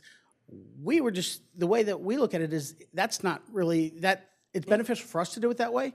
We would love to do it that way. We're trying to make it easier on you know, the residents and the vacationers more than anything else, because sometimes, you know, it just, they don't think, you know, I mean, so we wanted to mitigate it on a Baltimore Avenue. During the summer season, how many trash pickups are made to your facility in a week? In our North Boardwalk one right now, there are 3 done in North Boardwalk a week. Okay, And that's regular and recycled, you know, cardboard. right. I'm sort of combining, I should have combined, yeah. Okay, Are so those it's three. separate? Yes, they are. They're 2 separate dumpsters, if you want to look at it that way. I mean- But I mean, is it the same truck? No, I think it's 2, I think it's 2 separate trucks. I'm pretty sure that it's 2 separate trucks. Recycling separate. So, okay, there's potentially 6 pickups per se. Does that sound correct? Trash is 3. Actually, I would have to check with cardboard. The trash is 3 times a week, and that's what we go by. We just, The you know, others I may be honestly one think of or it as so. trash. But we don't have as much cardboard at all. So I could get back to you and let you know what that is, but it's most likely less than 3 on that one, Okay. on the cardboard. And then the balance would be coming from the hotel, which is not your responsibility. exactly. And they'd have to answer that. Chris Berg come up, because he's the hotel operator expert. Just talk a little bit about the trash generated by a hotel. Sure. Chris Berg, Vice President of Operations for Onyx Hospitality. Similar to Jeff, you know, food deliveries are probably going to be our most frequent. Generally, probably not more than twice a week would be needed by us. As far as other supplies, janitorial supplies, things like that, chemicals are once a month. Things like shampoo and bath amenities, things like that might be every 2 or 3 weeks. So our deliveries for the hotel are pretty infrequent. From a refuse standpoint, we're twice a week is generally sufficient for any of the hotels, especially one of this size. You know, the proposed 60 rooms, it's not going to create a lot of garbage. Right. That's, I have my background, special interest in that area. The amount of trash that's generated by a hotel tends to be related to its star rating. It's almost linear. What do you anticipate the rating of your hotel to be? Well, I certainly think we're aiming for 4. So, but if you go by AAA's rules, we're probably going to end up by a 3, because while there will be a restaurant in the hotel, it's not run by the hotel, Right. and that's one of the big deciding factors. Right, and therefore, because of that, your trash generation will be a little bit less, but That's nonetheless, it'll be more significant than most other hotels Correct. that are not rated a 4 or a 5. And there won't be banquet facilities at the hotel either, which again would produce a lot of refuse. Right, okay. Can I just, I don't want to dwell on this too long, but I just want to be clear. So the delivery of supplies, the removal of garbage. So what you're saying is that about twice a week, you anticipate for the rest, not grottos, but delivery and about twice a week removal of garbage? Is that correct? That's correct. Okay, thanks. And linens are included in that? So linens, again, that's one of those things, I apologize. So linens, those sorts of supplies all come from the same vendor, you know, as shampoo and bath amenities, things like that. And again, that's something that you order maybe every 3 weeks. You can plan ahead for that. You generally know what your stay pattern is going to be, your stay over pattern, things like that. So you can plan ahead for those sorts of things. Can you go back to the one that has the color, the coloration of the loading area and everything that had the color shading? Let Wally drive that, yeah. Thanks, Chris. Excuse me, what was the question again? Sorry. The drawing that had the color shading? Oh, yeah, right. With the truck in it? Correct, yeah, it was Because over this area, I right? saw something else that that I thought was from the concept before. Yeah, this was the area that Yeah, but. was shaded, So that right. hotel jump lobby, I remember that being on the early plans when we looked at concept, but I Right. thought once the street was abandoned, that went away because there's nowhere to somebody to drive up to drop off for that jump lobby. Correct, there's not a drop-off area there, correct. But the good news with that is the lifeguard station gave it a lot more forgiveness in terms of the spacing there. Before, when the street was there earlier on in the old lifeguard, it was very tight. But there's not currently a plan for a drop-off or and again, it's a 60-room hotel. Then what's the jump lobby for? It's basically to access the hotel from the street. So Pedestrians will. yeah, correct. Now, we would also provide, it's going to be a combination of and Chris can probably speak to this too, provide signage and so forth. But yeah, essentially, we want to have a street frontage, even if it's just basically almost an access to the elevator and vertical circulation strictly. So the entrance is on Baltimore. Correct. It'll be a solid wall there next to where the truck is. Correct. And there's a like I said, there's a nicer view and a nicer openness to that entry right now because of the lifeguard station, actually. It's much nicer with the way they've got that sidewalk designed and the openness between the buildings. So it's actually an improvement for us. Will the two levels of garage, will there be hotel entry on each level? I mean, for people driving into and parking down there. Correct, yes. There are elevators and stairs to each level. Whoops, I went the wrong way. So you see here the elevator cores and the stairs to each level. Should we talk about the number of ask about the number of spaces since they're showing parking? Well, I have a question with regard to that, in several, but the functionality that you're talking about is the guests that are arriving will go in and try to find a parking space before they register? So I'll let Chris address that. There's actually a plan in place for how that's handled, so. So there's a number of touch points that we have with every guest before they actually come to physically check into the property. So obviously, there's the conversation when we're making the reservation. There are pre-arrival emails that are sent 72 hours prior to that guest's arrival. So the parking situation is covered in that original confirmation email that's sent at the time of the booking. There's the pre-arrival at 72 hours. There's also day of communications. So we use a program called Kipsu, which is a text messaging system, which basically sort of welcomes them to the hotel before they actually set foot on property. The other thing, too, is we plan on having mobile check-in. So the ability to check into your room through your telephone and know exactly where you're going for your parking space. Well, I was going to say, that was one of the, I mean, it's, even before the advent now, it's been used for decades almost at major hotel chains where you do the pre-check-in and you're assigned a space, actually. And if you're a departing guest, you're assigned a time to get your butt out of there, or they'll have a tow truck take you out. That's right. It's that serious. Star hotels, they don't say. Okay, they don't do that. But anyway, Yes, the they point do. is, the point is, at least so far, and maybe more in the detailed drawings, right now you don't have any access control. I'm assuming there is going to be an access control gate or something. So if somebody is pre-registered, when they come in, they just flash their charge card or their cell phone, bingo, you're allowed in. It's a consideration, but we've not made that determination yet. Okay, especially because of your location. So you're concerned about outside people who are not guests utilizing the parking? Security. Security, sure. Security in general, So and have- also just conflict between cars coming in and saying, oh, Jesus, there's no space available. Sure, sure. So having run hotels in downtown Rehoboth before, we collect the license, the plate numbers for all the cars that are registered guests. There's also parking permits that will need to be displayed. So we'll know pretty quickly if there's someone there that doesn't belong. And again, having run hotels in downtown Rehoboth before, they're pulled, as necessary.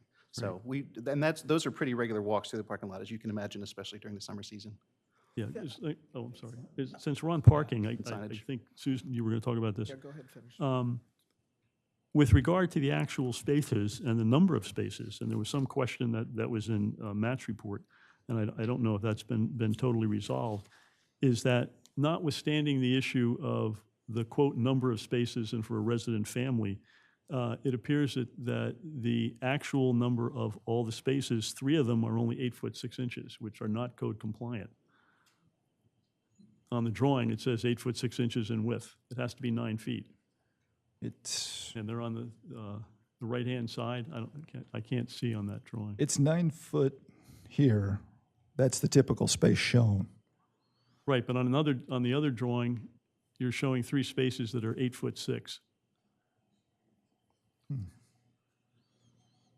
don't recall that. 25. Do you have it? I don't see that dimension.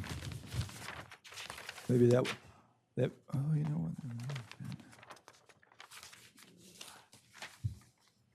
Yeah, I mean, we're showing 9 foot by 18 typical on this drawing. Yeah, so that's the parking space design we're incorporating. Anyway, I don't see it offhand here. I don't see an 8 foot 6. I mean, I mean, we're aware of the requirement, obviously, we laid it And out. that's what surprised me. Yeah, no, we definitely laid it out with the typical 9 by 18 space for that. I know a couple of the questions on the count, and I did notice a couple of discrepancies where a space got accidentally boxed out, like it didn't get counted, and then another one didn't show up on the plan. So we're aware of those two spaces that would get us to that 60. And that was a graphical thing that we, again, that showed up on here, then it somehow didn't get picked up on the print. But we're aware of the 60 spaces. I know we have it here. Okay, and you're missing one of the ADA spaces. Yeah, and and literally where that 18-foot zero is, that typical, that blocked out the ADA symbol. Okay. So I noticed that the other day, and this right here, that one you see there, that was intended to be the other ADA, the back to this one. So in essence, we definitely have the space for the 60, and there was a space here that didn't get counted properly because it got boxed out on the graphic. What about the other two? There have to be 62 according to. Well, this is the question about the. Yeah, and so a little bit of history on that. When ordinance number 0723-01 was going through, that changed it prior to that, the code said that there was one for each hotel room plus 2 for a resident family. Right, that was the language. Right, and so you think about like the old Royalton or some of the old hotels that had resident families in them. If you had one, you had to have the 2 spaces. That's been the interpretation of the city forever. When this code change was going through, there was discussions with the city's attorney at the time about whether that would apply to plans that were in the pipeline. And Section 3 of that ordinance says it shall not apply to pending land use applications submitted to the city of Rehoboth Beach prior to May 8, 2023. And I had conversations with Mr. Mendelis, who was a city solicitor at the time, about whether that we were covered by the old language because we didn't have a residential family, and so we needed 1 per unit. And we were in agreement, and we were in concept plan review, and as we said, in 2022, we had applied for the Board of Adjustment in April of 2023, so we were in that land use plan queue. And that was a conversation we had, so we stepped back from participating in those hearings based upon that. You did participate in those hearings. I was here for those hearings. No, you participated. You I stood right participated, up but there I- and spoke. But I guess my point is, because I But that was was here the for those as resolution of well. that Section 3, so, yeah. The commissioners made it clear when they passed that ordinance that it was a clarification and that they had always required the 2 extra spaces, and that in fact, if they took them away, then they would be reducing the requirement for the hotel. So they didn't want to reduce the requirement, so they put the 2 in there and cleaned up the language to not call it resident family. But in fact, it's my understanding anyway, that two additional spaces has always been required. Is that your understanding, Matt? That's how the code reads currently. How it reads currently, but it was also, enforced that way even if there wasn't a resident family. There was always a Yes. need for 2 extra, in other Yes, words. before the code changed, the code read 2 for the addition, for the resident family. Now it says 1 parking Right. space per room plus 2. But if there wasn't a resident family, there was still 2 extra, is my point. That's right. Okay. I And- disagree with that. And the other thing is, I would just point out, if that was the case, if it was a clarification, Yep. there would not have been any need for Section 3 of that ordinance that grandfathered the pending Oh, the applications. ordinance covered a bunch of stuff, not just this. It covered a bunch of parking things, not just this. This was only one piece of it covered a bunch of other stuff. Well, Yeah. let's just reserve judgment on that, because I'd like to have further conversations with Mr. Burns and Mr. Mendelis on that based upon the discussions we had at the time. Well, can we have it now? I mean, Yeah, let's have it now. yeah. I mean, So can you- having it now, our position is that we need just the 1 space per room because we did not have a resident family, because that was the rule and the interpretation in place at the time that we applied and did concept review. Went through the Board of Adjustment, went through all the site plan review reports with the city, and it wasn't raised until a week ago, so. Mr. Robertson, do you have anything by way of written evidence for that position? I mean, are there hotels currently in the city that predate that have just 1 parking place per room? So I asked, this came up for the first time. I reached out to Mr. Burns, did not hear a response from him because he was going to speak to Mr. Mendelis on that. spoke to him at the beginning of this meeting today, and he gave me kind of a nebulous response that he hadn't really talked to Mr. Mendelis about it. Now, all I can tell you is that we had a clear conversation about that, Mr. Mendelis and myself. I will go back through my records on that. But that is really upsetting if there was a statement made that we were good because we didn't have a resident family, we're counted 1 room per parking space, and now that's suddenly changed. That's one statement by one person when the history has been that they've always required the extra spaces. That's Mr. Janis's statement. I'd like to go back and look at that as well. Have you appealed Mr. Janis's determination that 62 spaces are required? He's not made that determination. He had a question about it and said he No, needed to he's- check with the city it's- solicitor, and I don't know that the so city ju- solicitor just has wa- given, I'm sorry. and the city solicitor hasn't given a formal response on that yet either, even though I So asked for it. is it your position that the joint report from July of this year is not a determination by Mr. Janis that 62 spaces are required? Just bear with me 1 second.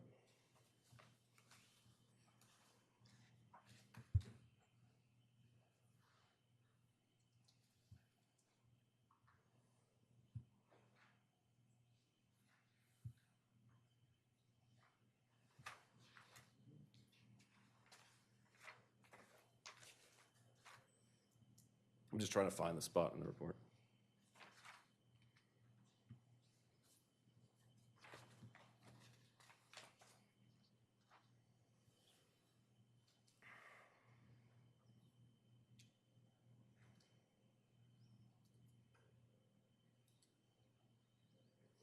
So I don't believe that that's an official position taken by the city with regard to that, and we challenged it in the report, and the city solicitor, or the city in the report, whatever the date is last week, said that they are awaiting input from the city solicitor as to whether this proposed plan can be reviewed under the parking requirements prior to the 2023 revision. So even that statement suggests that there was something different prior to 2023 with respect to the ordinance. But that's So- not what the commissioners said when they passed it. Well, that's what it says. We can go round and round on this, Yeah, but, Section 3 says that it shall not apply to pending land use applications submitted to the city of Rehoboth Beach prior to May 8th, 2023. So there's a couple different ways to come at this. And when was this site plan submitted? Wasn't this site plan submitted to the city on May 19? Well, it doesn't say site plan, first of all, in the ordinance. I'm just It says- asking a question. Yeah, When it was was- this it was- site plan? This site plan No, that's true. I don't know if for it's that date, preliminary but I'll go review with was that. submitted after May 8, right? Right, but we had concept plan review. I understand that. And Board of Adjustment review. So there's a couple ways we can go at this. One is, we can get the final determination from the city that we go to the Board of Adjustment on, that I'm still waiting on because it's open-ended right now in that report. The other thing is, we can look and see if we can find 2 spaces, Yeah. But I think the preliminary thing is to get an opinion from the city solicitor that says it applies or it doesn't. And, that's where we are. Am I correct that there's, It won't be resolved today is my point. Yeah. We just want but I just want to sort of make the record, am I correct that there's nothing written that dates back to this conversation that you had with Mr. Mendelis? Is that I'm correct? not going to state that on the record, because I was having conversations with Mr. Burns about that. I'm going to go back through my records from whatever it is, 2 years ago at this point, and just review that. And if there was, we'll submit it. What, There were certainly conversations about it, though. there was, I was on the planning commission when the issue of parking, in fact, Vince, you even came and gave your opinions on regard to parking and whether the amount of spaces required by hotels should be increased, decreased, left the same, what did other cities do? And there was extensive dialogue over several meetings on that issue. And what was deleted was the term family, but the quantitative number did not change. And the reason for that was that the logic was there should be at least some flex from the standpoint of the hotel's management, the people that work there, where there might be a need for this too, and the concept of a family was dropped because it was irrelevant. But the quantitative aspect did not change, period. In fact, you even stated the fact that hotels weren't the problem with parking in the city. It was due to all the various homes that are rented and the number of cars that are coming. And you were in support of a reduction, I think. I don't want to put words in your mouth. But at a very minimum, we elected to keep the quantity the same, but drop the concept of a family because it was, to your point, it was irrelevant. Yeah, well, I would disagree with that. I don't think the quantity was the same because the quantity per hotel room was the same, but it said +2 for the resident family. So if you do not have, and this was the argument we were having, whatever it was, 2 years ago. If you did not have a resident family, then you did not need 2 spaces for the resident family. You just defaulted back to the 1-for-1 hotel room. Now, I talked about that at and it might have been the Planning Commission, I can't remember which. Oh, it was the commissioners meeting. I will tell you the problem is, and this is my editorial on this, and Ann and I have talked about this, the minutes from a year ago aren't on the city's website. You can't, there's no record of any of those. I don't know. The video is, you can always go back and watch. I've tried going back to the video, but the problem is there's multiple meetings. We got this a week ago. You know what I mean? It would have been nice if the minutes had been approved. And this isn't you all. This is my editorial on the mayor and commissioners. But we can't go back and look at the minutes that are usually very thorough to find out what was said and done on all those meetings that would have also stated in there when they were talked about in previous meetings. That's neither here nor there. We have a disagreement. We can resolve it one of two ways, either sorting out that we were grandfathered, potentially seeking a variance, or getting confirmation that we were in fact grandfathered. Well, or I guess, or there's another option, which I think would be helpful to, if you can't answer it today, soon, is could you fit 2 more spaces? That's what I mean, yeah, that was one of the That, three. I think that's the important question. Well, because we know we've got to do some plan revisions, you know, based on like the FAR stuff, we're gonna have to read to do that. So, Take off a couple rooms, there's your yeah. 1,500 square feet. trust me, it's gonna be the path of least resistance, but also, enough. if we can find confirmation of that discussion, you know. Well, you may have had a discussion, but Mr. Mandela's opinion is not binding on us. And we just Well, approved that's another. unfortunate. I would just say, I respect that, but that's unfortunate if the city solicitor and I have a conversation and there's an understanding that, yeah, we're grandfathered and so we back off. We've disagreed with Mr. Mandela's before, I got and it. will again, I'm sure. So, Moving on. anyhow, we beat that to death, so, yeah. Wally, if you want to come back up. By the way, we did find the 3 spaces, apparently they're labeled wrong. They are 8 foot 6 inches. Okay. I Yeah. didn't know there's this whole huddle over here, so. No, I see. It's, yeah, it's not a problem. So they either are labeled wrong or it'll be worked out. Yeah, we've got they're shown at 9. I'm not sure why they're labeled on that one. Apologies for that. Could I ask a question that's sort of related to parking, although not specifically to what we've been discussing? I'm concerned about sort of what happens outside the garage, you know, where various kinds of vehicles are coming and going. And just a really basic question, but I couldn't tell what is the garage door? How does that work? Is it activated? If somebody's not going to check in first, and because they've got it on their app, you know, on their phone or whatever, I mean, how does that work? How does one get into that garage? I don't know, Chris, if you want to speak to access. As of right now, I mean, without any gate access or something like that, you simply just pull in, there will be signage and things like that. Or perhaps I don't understand your question. Well, then maybe it's more of a security question as well as a traffic control question. There's no gate that rises and falls. Is that correct? Well, it's a consideration that we haven't decided to Okay. or not to do that. All right.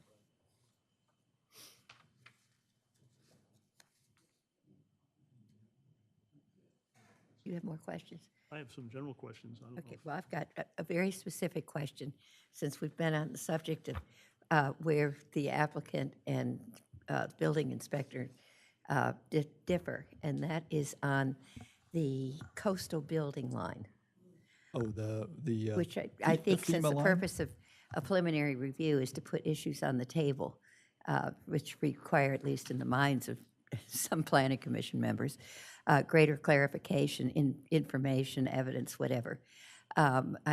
According to the joint report, the building is over what would be considered the coastal building line definition or location. And I gather the applicant's position is that the boardwalk is the westerly boundary for the coastal building line. And of course, you were on the west side of the boardwalk.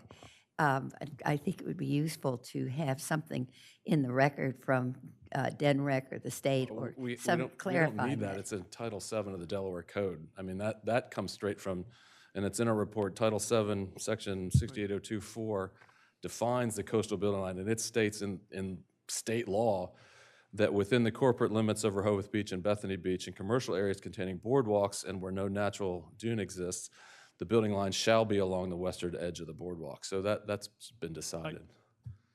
So you, Okay, well, go ahead. Matt and Nick, do you agree with that?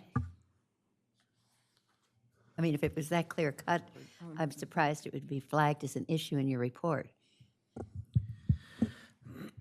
Interestingly enough, we have a lovely thing called the Delaware floodplain tool now that shows the DENREC building line as well as flood zone information, and it's specifically for Delaware.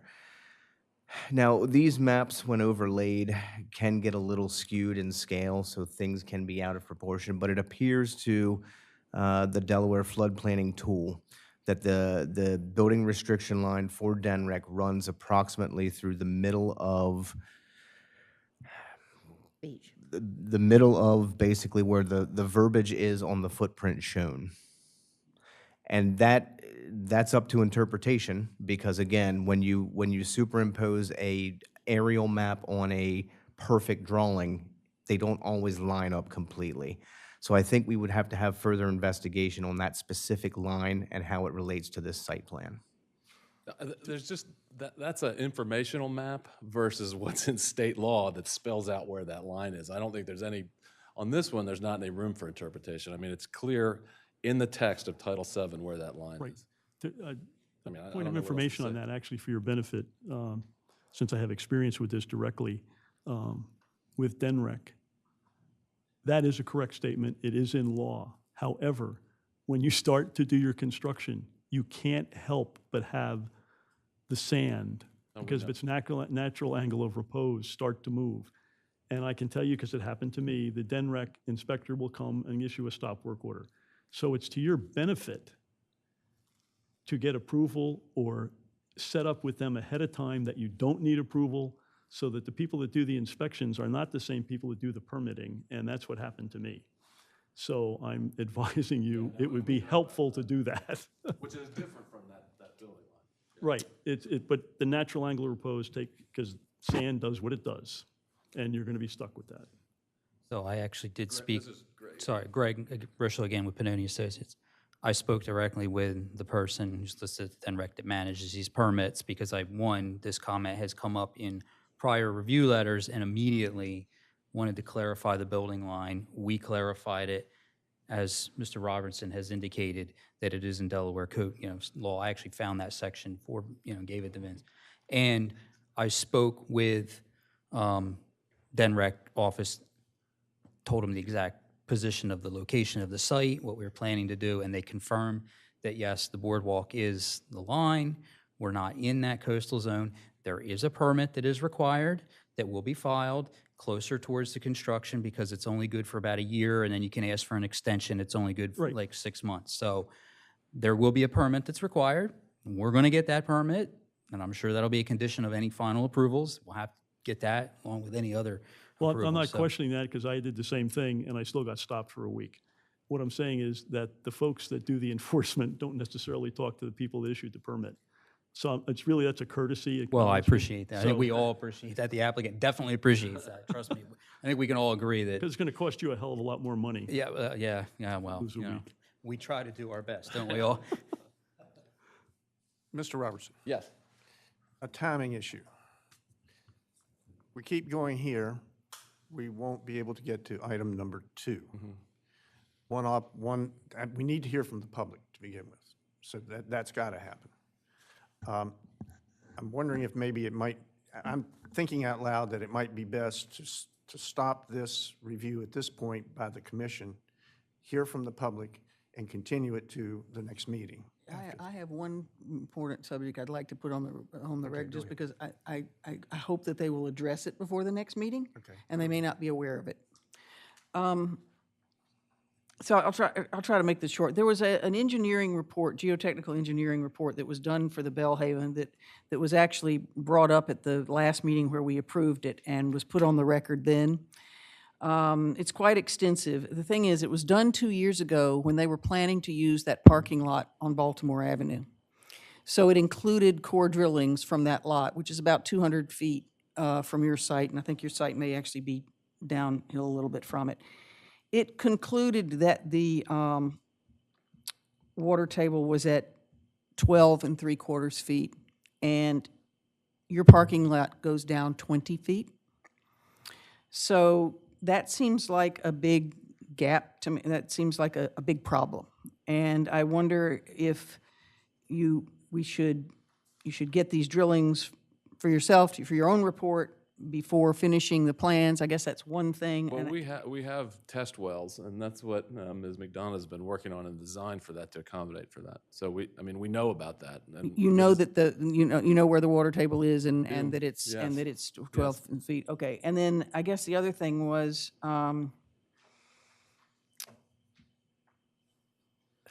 wait, hold on a minute.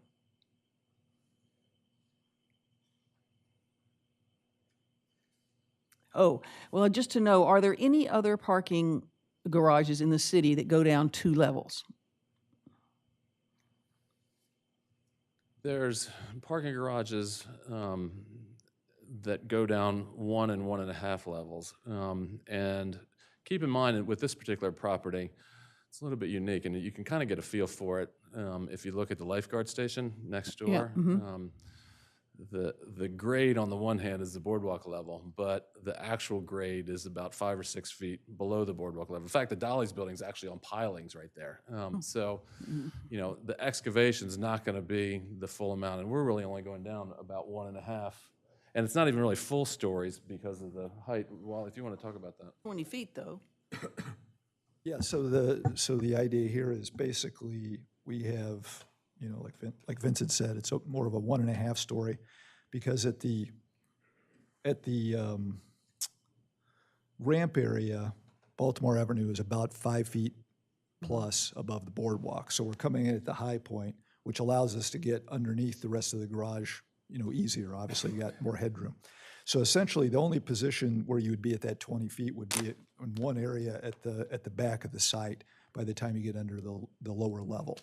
So we're really not talking about carrying the entire footprint down 20 feet. We're only right at the bottommost point all the way to the west. So are you saying that there's an area on one side that would essentially not be usable if it goes down 20 feet? Yeah, I mean, it's the usual parking garage thing when you're coming down and around. Portions of it are you're basically on grade. So you don't are you telling me you don't have any parking spaces designated for that 20-foot area? We have a small area, yes, in the corner. Yeah, we have about 2 in that back area, or 5, I'm sorry. Yeah. So it sounds like those should not be there. If you're Well, saying. no, that's not. It's essentially we realize, like Vince said, we know about the water table situation. It's construction and means and methods to get that done. Well, whatever studies are being done by your team, I think we probably, just as we had the reports for the other project, we need to see those at the next preliminary review, if at all possible. Whatever reports are being done and whatever mitigation's being done. Ask Ms. McDonough to come up and Okay. just talk about that. Hi, Megan McDonough from Geotechnology Associates. So we actually acquired permits to do the borings and the test wells last year, and we worked with the city to get access. So we currently have a monitoring well that's right next to the beach patrol.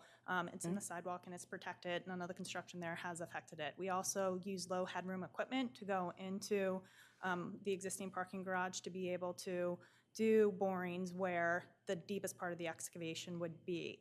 At this point in time, because we don't know the exact method of construction used, like the types of materials that would determine the loads, I think a geotechnical report giving them specific recommendations is premature because it's going to evolve. So one of the things we have to consider is the load at particular points on the columns. If they have to move parking spaces, those loads are going to change. They could go up or down and affect what type of foundation we use, whether it's a mat foundation, driven piles. And then we have the monitoring well to monitor the fluctuations, if any, during storm surges and also with sea level. And we will work with another consultant that will help us to have a plan to dewater the hole during construction and help us with the sheeting and shoring design. So, and then also, once we have all those final details, we'll provide recommendations for waterproofing and drainage. So we can issue data, however, I think it's premature to point towards recommendations until they're further along in design and approvals. Have you been working, I don't mean you personally, although it might have been you personally, with your next door neighbors at the Admiral Hotel, which is also, as I understand it, built lot line to lot line in terms of underpinnings, remembering what went on with the Bellhaven and all the discussions about impacts on the next door neighbors? So I haven't been personally involved with Bellhaven, but this will probably be about the fourth project that we've done together that has been built adjacent to a lot line. We've also built adjacent to an elevated rail line with over a 33-foot excavation that required soldier pile lagging and tiebacks. So this type of construction isn't new to us, and whatever we need to shore that building based on, again, the final design. Premature to plan anything yet will be incorporated into the construction drawings. So. Right. Which our decision-making is impacted by not having that knowledge. Well, yeah, and it's a little bit of a chicken and egg, you know, because as you know, this isn't the time when we're submitting construction level drawings, because those ultimately change depending on what you do. The same thing is just with all the engineering that, the geotechnical engineering that Ms. McDonough talked about, that may change depending on what we get through. You know, we don't want to have to engineer the geotechnical side of it and then have to re-engineer it at some point as well. Right. But we know we have to do it. I mean, there's no dispute on that, and it's not going to get a building permit from Matt and his team and maybe even the city's consultants without that being in place. I mean, we fully understand that, and we're going to build a safe and sound building. You may want to just take a look at the lengthy discussions on the Bellhaven and some of the conditions that were attached aware of them. specifically with regard to this issue, including independent geotechnical review and approval, if that's, you know, something that you'd be willing to do, as well as any impact on neighboring properties of underpinning Well, impacts the to difference neighboring too with properties. the Bellhaven, No, I and understand it. Yeah, it was a just- different design. There was We're different short on time. elements I'm to just that saying, yeah. just consider that, Yeah. and Yeah. while I So have we're it, talking about underpinnings that affected different properties, and we're not doing that, so. so I think making a record of whatever record you want to make would be helpful.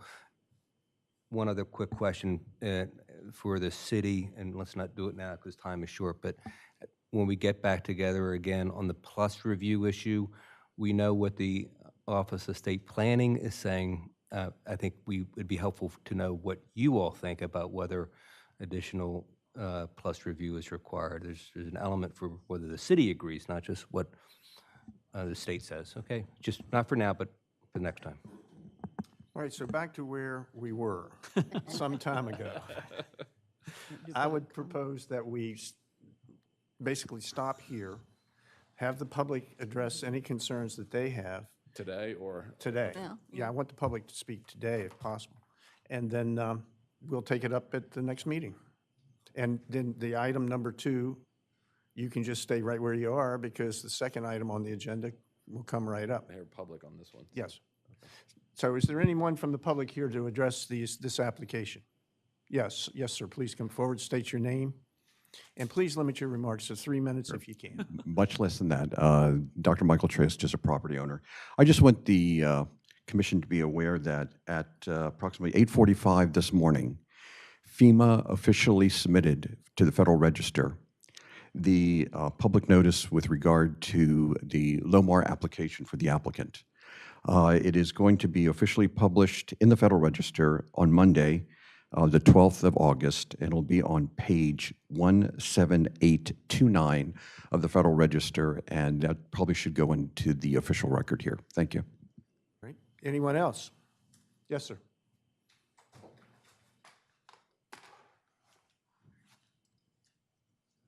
Ernie Felici Jr. with Beacon Hospitality. We're the ownership of the Admiral. We're for this project, by the way. We're not here to speak against it. But Dr. Trejo did open our eyes with the Bellhaven testimony about the liquefaction and underpinning, and just want to make sure that we take all the precautions necessary to protect Admiral, because right now the Soroka's wall is up against our wall. So any demolition or construction will directly affect us. In terms of operation, right now with the construction of the lighthouse, we attend the calls the bi-weekly calls with the city. We've expressed our problems with deliveries currently on Baltimore Avenue with trucks just parking in the middle. I don't think it has anything to do with grottos, first off. It's just, there are a lot of restaurants on within the boardwalk area, and I believe they do truck some of the items over to Rehoboth Avenue if they can't get over there. They are the Cisco trucks, they are NKS, they are linen trucks. So between our check-ins and check-outs, the truck deliveries, and the additional check-in, check-out at the One Rehoboth, we just want to make sure that that's all coordinated properly, because it backs up very easily, especially that a lot of trucks come down Baltimore Avenue to turn around. So we've been told to notify the police chief, and we've done so. So again, this is very preliminary, but we just want to put it in record that these are the concerns that we have. But we are for this project. Excuse me, sir, can I ask you a question? Have you suffered any damage from the standpoint of the pile driving that was being done? So we received the report. The report came back that said that we did not. We've noticed some cracks, but right now it's kind of hard to prove without a doubt that they've gotten worse. We still haven't received the full report. We received the summary. But you could definitely feel it at the Admiral. Okay. Thank you. Thank you, sir. Anyone else? Okay, hearing none. We will see you again next month. Thank you, I think. No, I'm just So kidding. by clarification, do we want to have new plans then with a Yeah, lot of these issues addressed? Can you have something for us to look at that is more reflective of where you stand, where things stand today, or at least something that identifies from your perspective what issues are out there that we've got to address? Certainly, I mean, because we thought we knew, we had plans that we had the comments on that we thought and knew we had to address. There's been a couple more that you all have raised today. We'll go back and address those items so that you now have a clean set of plans.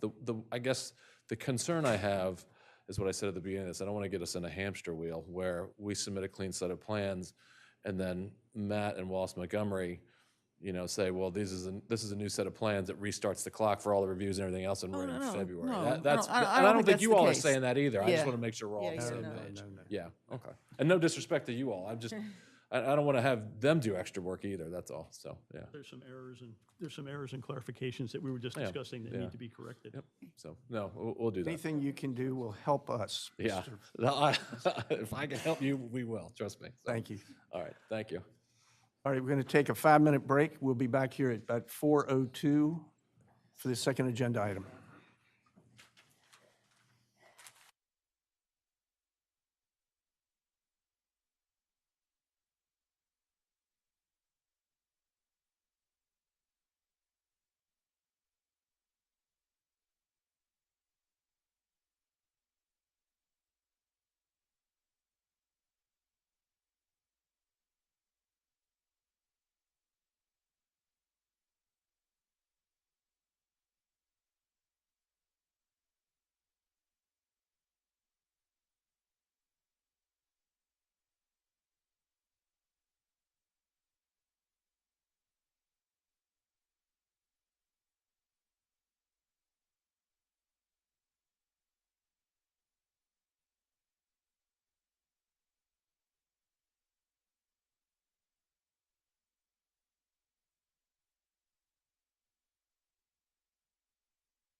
Betty, if you can get your folks here. Well, Matt, Well, I'm here, it's just me and then Mr. McCarthy, because the, and yeah, Matt- so I'm ready. well, we need Matt to come back, right? Yeah. You want me to go see if he's out in the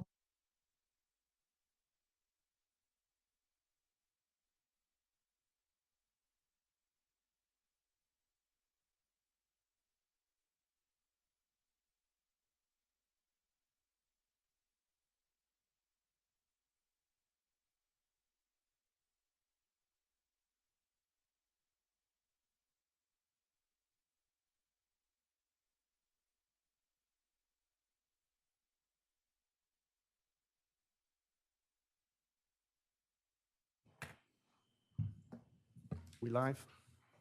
Right. The next matter is the preliminary review of a minor subdivision application number 0224-03 for property at 801 Bayard Avenue. Mr. Robertson, you ready to go? I am. Let's do it. All right, I'm still Vince Robertson with Parcel, York, and Swayze, here on behalf of the owners of these three lots, Stella's 2 LLC, which is Joseph and Linda Zisman. So again, this is a preliminary review, so just a bit of background. They acquired the property by deed dated February 13th, 2024, from the First Church of Christ Scientist. Just full disclosure, I live literally like 2 houses from here, so I'm familiar with that church. I wasn't a member of the congregation, but it was an underutilized church in its latter years. I don't really ever remember it. There were people that attended services there, but you know, the numbers were dwindling, and it wasn't in use. And for whatever reason, they decided to sell this property and the other one separately, and I guess reinvest that property somewhere else. But it was their decision to leave Rehoboth Beach. The church did own this property since 1956. That deed was recorded back in book 477, page 138. The church is, I know you all are familiar with it, you've been by there. It was demolished in early 2024, and that application was filed when the church still owned the property. Now, of course, it's vacant. The church is gone and it's empty 3 lots. What we're looking to do, and you all have seen the survey, but I have the survey on the screen, is to create 3 fully compliant 50 by 100 lots, and that's reflected in Mr. Janus's report. I'm fine just admitting that into the record. We don't need to read it. I'm good with that. But just to describe it a little bit, the lots were originally laid out with, I hope that doesn't keep coming up, but lot 32 and 33, the old Rehoboth Heights lots, which is lot C here, facing Norfolk Street. But then lots 34, 35, 36, and 37, that was a big square block, but those lots ran with the short end facing Bayard Avenue. And, you know, we could have stayed with the way Rehoboth Heights originally plotted them and had the entrances on Bayard Avenue, but in looking at the better design for this, it was determined that it's safer and better to have what's Parcel A and Parcel B face Norfolk Street. So essentially rotate those 2 lots 90 degrees. And again, speaking from personal experience, that's a good thing because it eliminates people backing out onto Bayard Avenue. And I'm glad to hear Mr. Bryan say Bayard. For the longest time, I used to say Bayard. And then I will tell you, this is a funny story. I said it one time when we were at the corner cupboard years ago, and Ms. Hooper owned that. She jumped all over me. It is not Bayard, it is Bayard. I thought, okay. And Mr. Strange will agree. It's like fingernails on a chalkboard when somebody says Stockley Street. Well, that's how I look at Bayard and Bayard now. So anyways, but it eliminated cars backing out onto Bayard Avenue. And so Lot A will have its driveway on the furthest most side of its lot away from the corner, and then Lot B and C, you know, just wherever. But again, from personal observation, that's a much safer situation. You know, the issue with Bayard is it has lots of bikes, trucks, the Jolly Trolley, joggers, cars, everything, and they don't tend to go slow, and there's more people. This way we can get, you know, at least one or two lots having the access off Norfolk Street and avoid those safety issues, or off Bayard Avenue onto Norfolk Street and avoid those issues. It's just it's a way better design.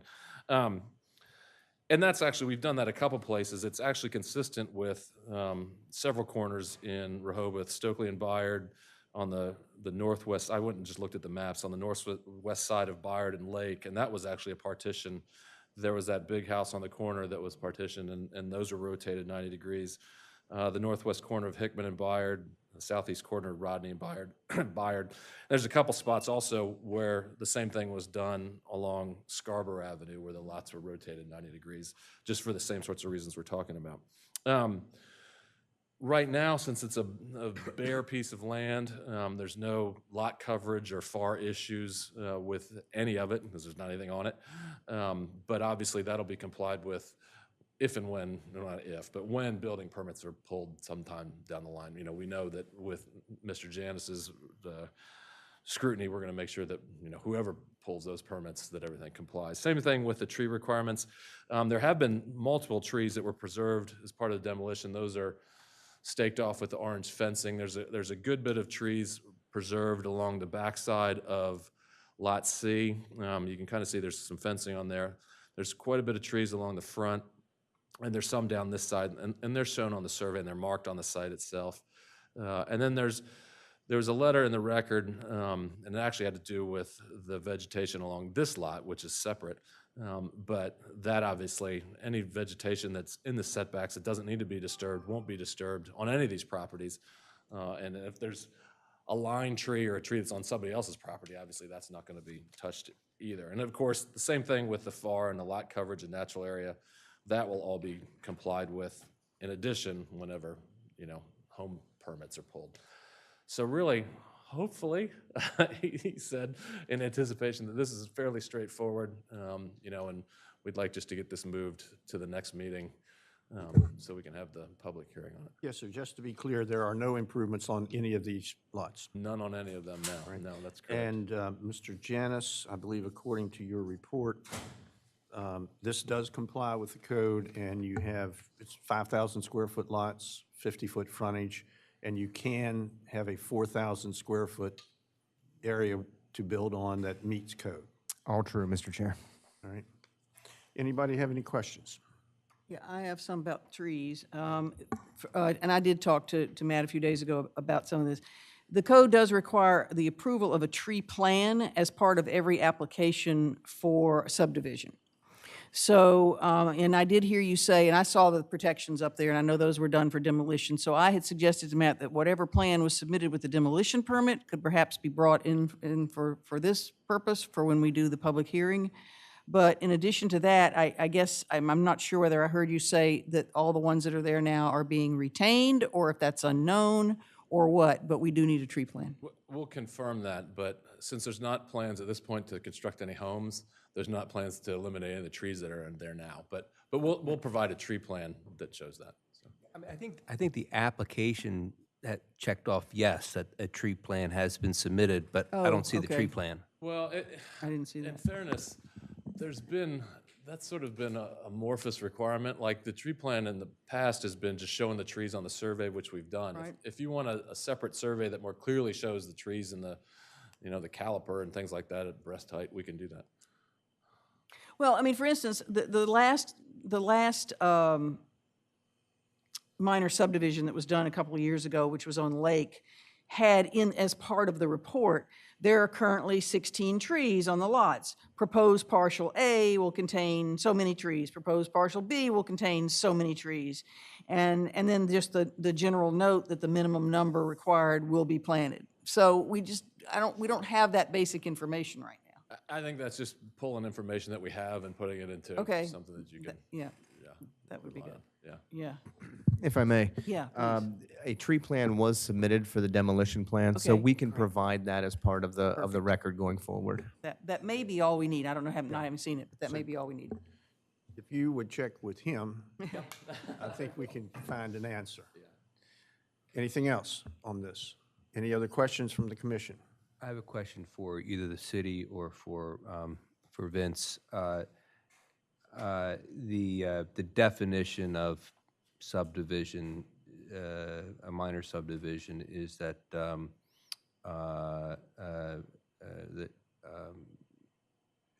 does not involve the extension of any city facilities. Is it the city's position that lateral tie-ins are not an extension of a city facility?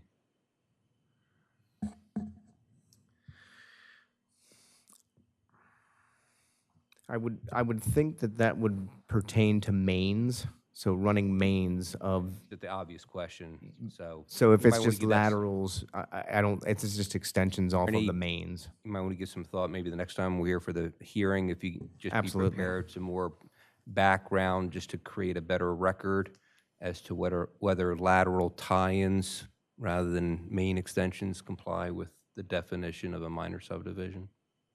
I'll certainly look into that. Thank you. Thank you. No, that's a fair question. It's one we've raised too or thought about, but that's, on a partition too, because you have one house and then you have two, so there's always going to be a new. As these things come up, and if everybody's saying, gee, I wish I was clarified, like, this would be a good time to clarify it. Yep.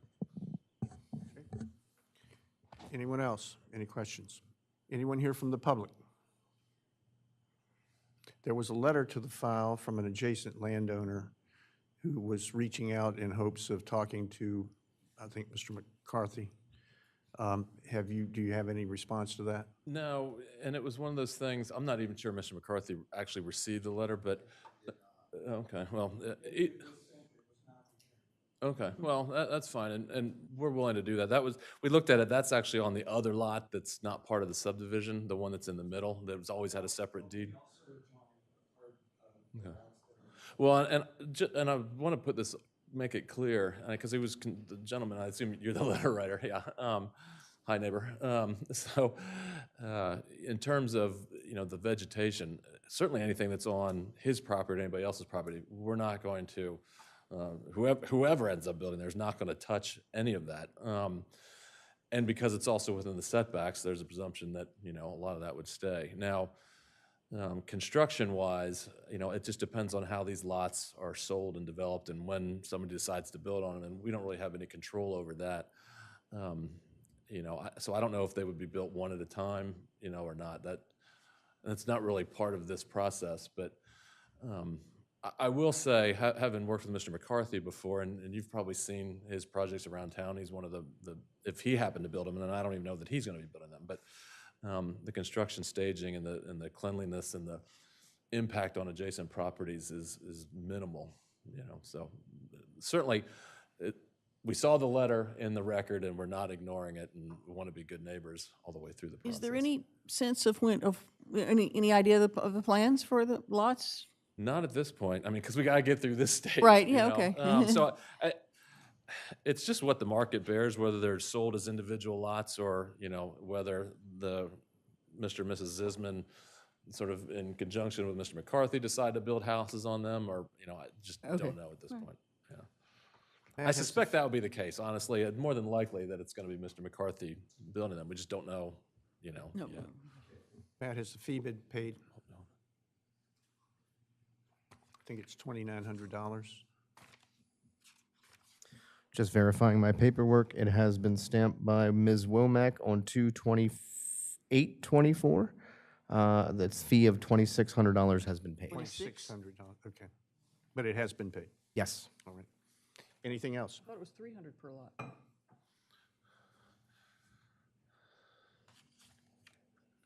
Yeah, okay. Yeah. Anyone else? We'll verify the fee and make sure that it's Trust correct. me, we'll make sure if there's more money that's due, it's paid. It said it's supposed to be 2,000 plus Yeah, 300 per yeah, I lot. just don't, not looking. Okay. All right. We want a motion to move to public hearing? I believe that would be our next step. I move that this application be moved for a public meeting. Is there a second? Second. Any discussion? All those in favor? Aye. Aye. All opposed? We're, Direct Ann to make sure that. oh yeah, Ms. Womack, I'm sure that you will take care of noticing the public hearing. Good. So we'll be doing that next month then? Can we do that in May? We have enough time to do that in May? In May? I mean, I'm sorry. I'm off September. Donald? Yeah, next May, you have to wait. I just had that on my brain because I just looked at something. September. We have time to do it in September? Yeah. Yeah, Okay. if I get it done right away. Okay. All right. I have a question for you, Chair. Yes, ma'am. What, not on you, your Yeah, subject. I have a question too, if I could after Oh, you okay. go. Go ahead. Because Well, it's not related to I'm this one. changing the subject. Okay, well, I'm gonna change it back to something Okay. good, so. Just going back to the one Rehoboth, and I'm not gonna talk substance, but if there's comments that you all have that we can address either in the updated plan, that you can submit to us in writing, so that we're not entertaining them for the first time in September, or October, that would also be really helpful. If we've got enough changes that we can make, because I know, like, for example, I think it was actually Dave's, we got a concept review report that gave us marching orders. This one, we went to concept review, we didn't get anything. So if we could get, and I'm not throwing smoke or anything, but it would just be helpful, the process. Right, I think just on that one, since you raised it, we were in the middle of concept review. I think we were expecting more information to come in before, and therefore concept review wasn't completed, therefore no report was issued, and I then know we we, didn't and then have we the- went right to Yeah. preliminary review, so that is correct. I think it's a fair point, and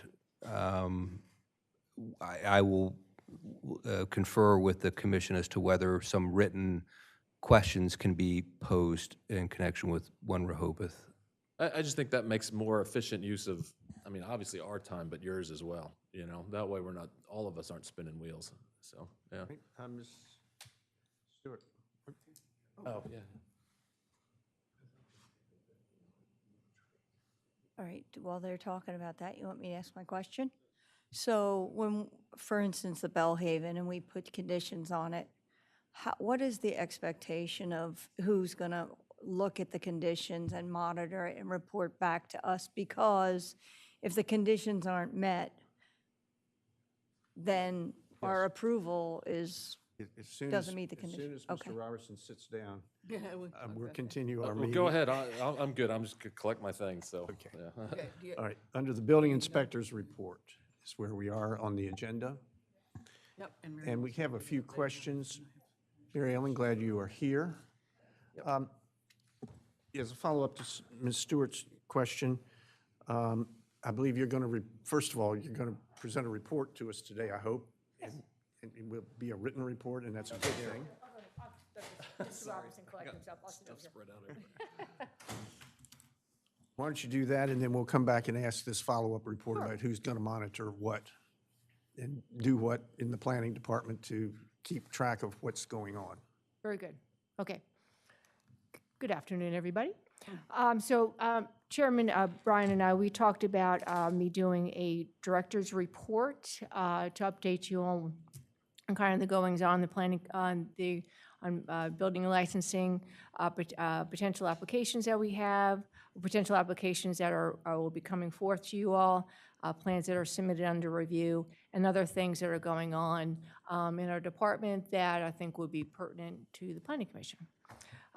So potential applications for consideration for September for the next Planning Commission meeting will include the lot consolidation for 704 King Charles, 19 Norfolk. Those are two lots. And the lot consolidation for 2 Rehoboth Avenue, otherwise known as Bellhaven. Plans submitted that are under review in our department are 17 Baltimore Avenue, that's also known as the Atlantic Crown. That plan had a concept plan review in front of you all on June 9th of '23. That includes a 4-story hotel. That's a 55-room hotel with a small restaurant and bar area on the ground floor with an outdoor dining patio and at-grade and underground parking. And the other application that we have in-house, that's the Coast Hotel Site Plan. That is, they had received a variance, an FAR variance, on April 29th of this year, 2.89 FAR variance. And so they'll have a site plan submitted to add 10 guest rooms and some other amenities as well, some health and wellness, and I think they're adding some offices as well within there. So those are two plans that are currently undergoing our review process internally. Some other goings-ons, I had presented to the Board of Commissioners August 5th workshop, a work plan for mixed-use zoning ordinance, and that includes, let me get my notes on that.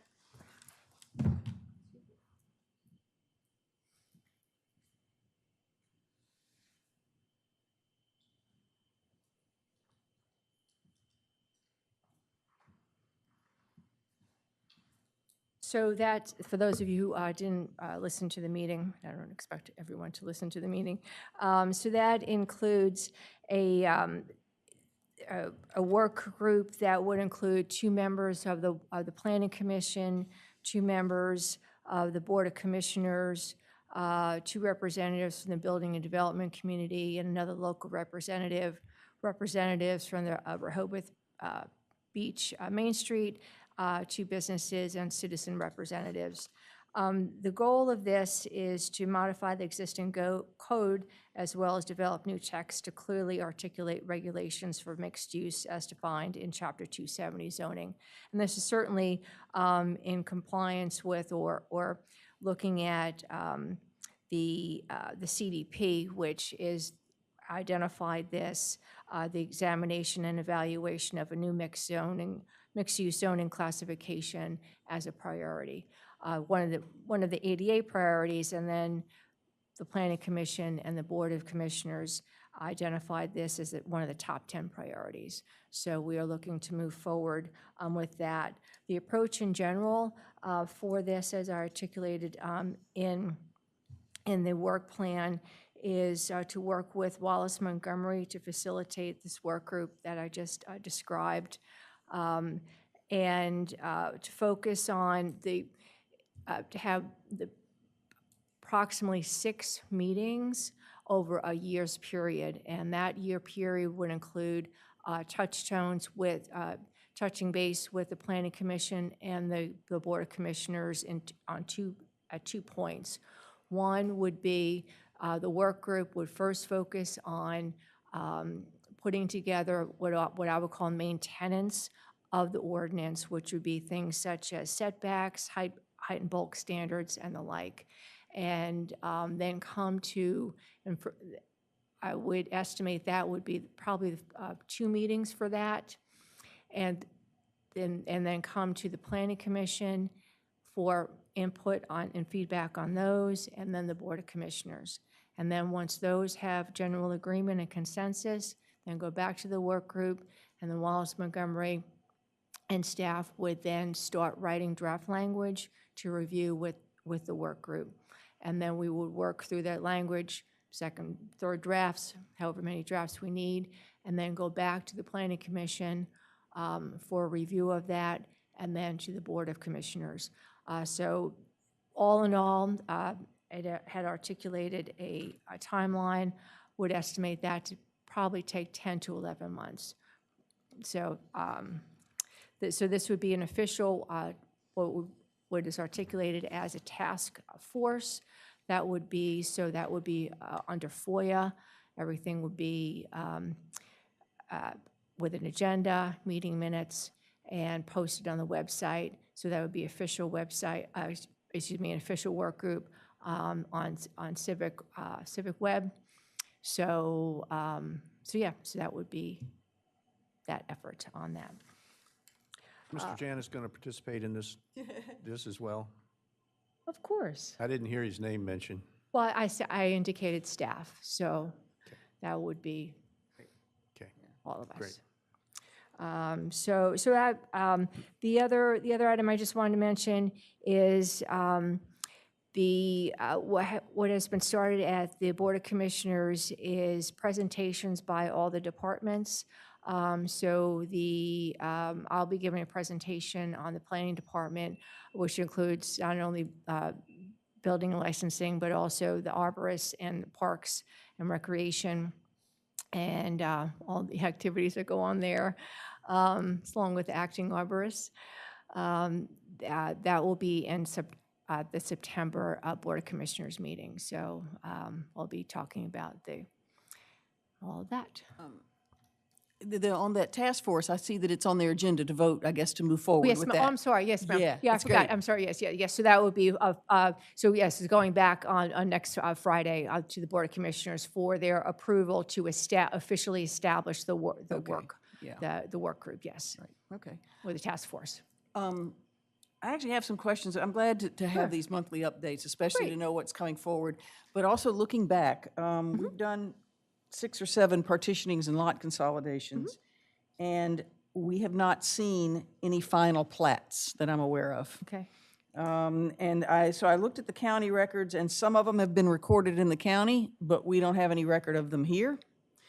And so I think we need to get them. If they've been recorded in the county, then I assume they exist. I don't know if that means you have them or what.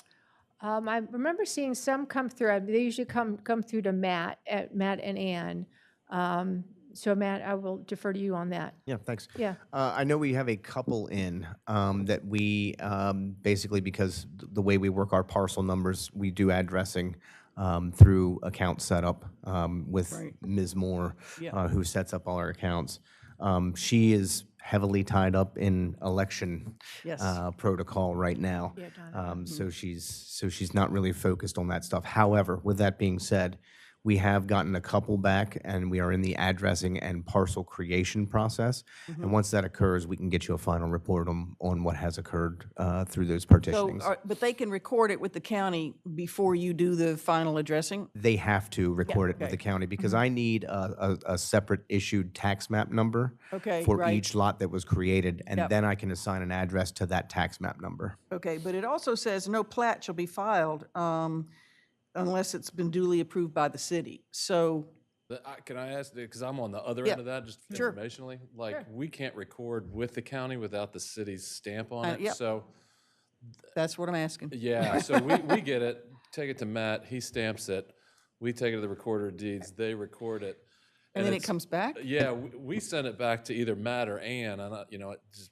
Right. But I don't know that everybody does that. I don't know if you all keep a copy when you stamp it. We do, Okay, yes. yeah. And But the then point being that we can't record it at the county without him stamping. Well, so Right. does that mean all of them have been stamped initially by you? if the applicant has submitted to us the proposed site plans that need to be recorded with the county, yes, they have been stamped, and they're in the county process for either petitioning or merging or whatever the application was. And the stamping is done, I guess, by you all, but Correct. I guess what I'm struggling with here is the whole reason this came back to the planning commission is because steps were being missed when it wasn't, there were some, official elements to recording all this that were missed when it was administrative tasks. So I don't want that to happen on our watch, because that's the whole reason it came back to us. Yes. So, and I suppose the stamping is fine, but we need to know when that is each month, and we need to know where, and then we need to get the final one, because the code clearly says that the planning commission is supposed to have a copy of the final. Right. So more importantly, to address your concern, no building permit can be issued Yes, right, until we get that parcel created in our system. Right. So it's in the best interest of the applicant to get us those back timely. Oh, I'm sure. We have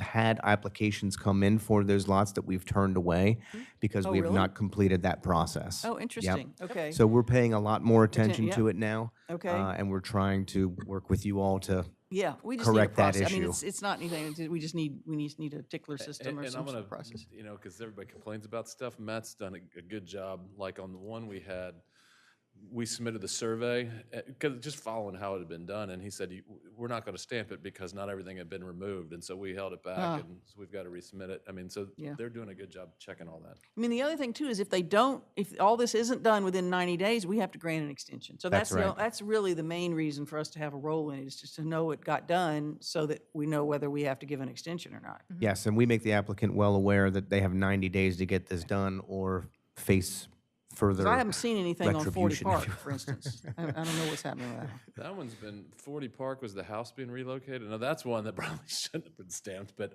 that's been recorded, and he's Yeah, got that's been the- recorded in the yeah. county, but. I mean, it's been approved by Matt, too, you know? Oh, I know, it's Kent that hasn't been recorded. Yeah, no, that's the one I was talking about, because that's the one that Matt said that, because that was mine. Yeah, you know, right. That he wasn't going to stamp it because the deck and the shed hadn't been removed But yet. is it going to be able to be done within 90 days?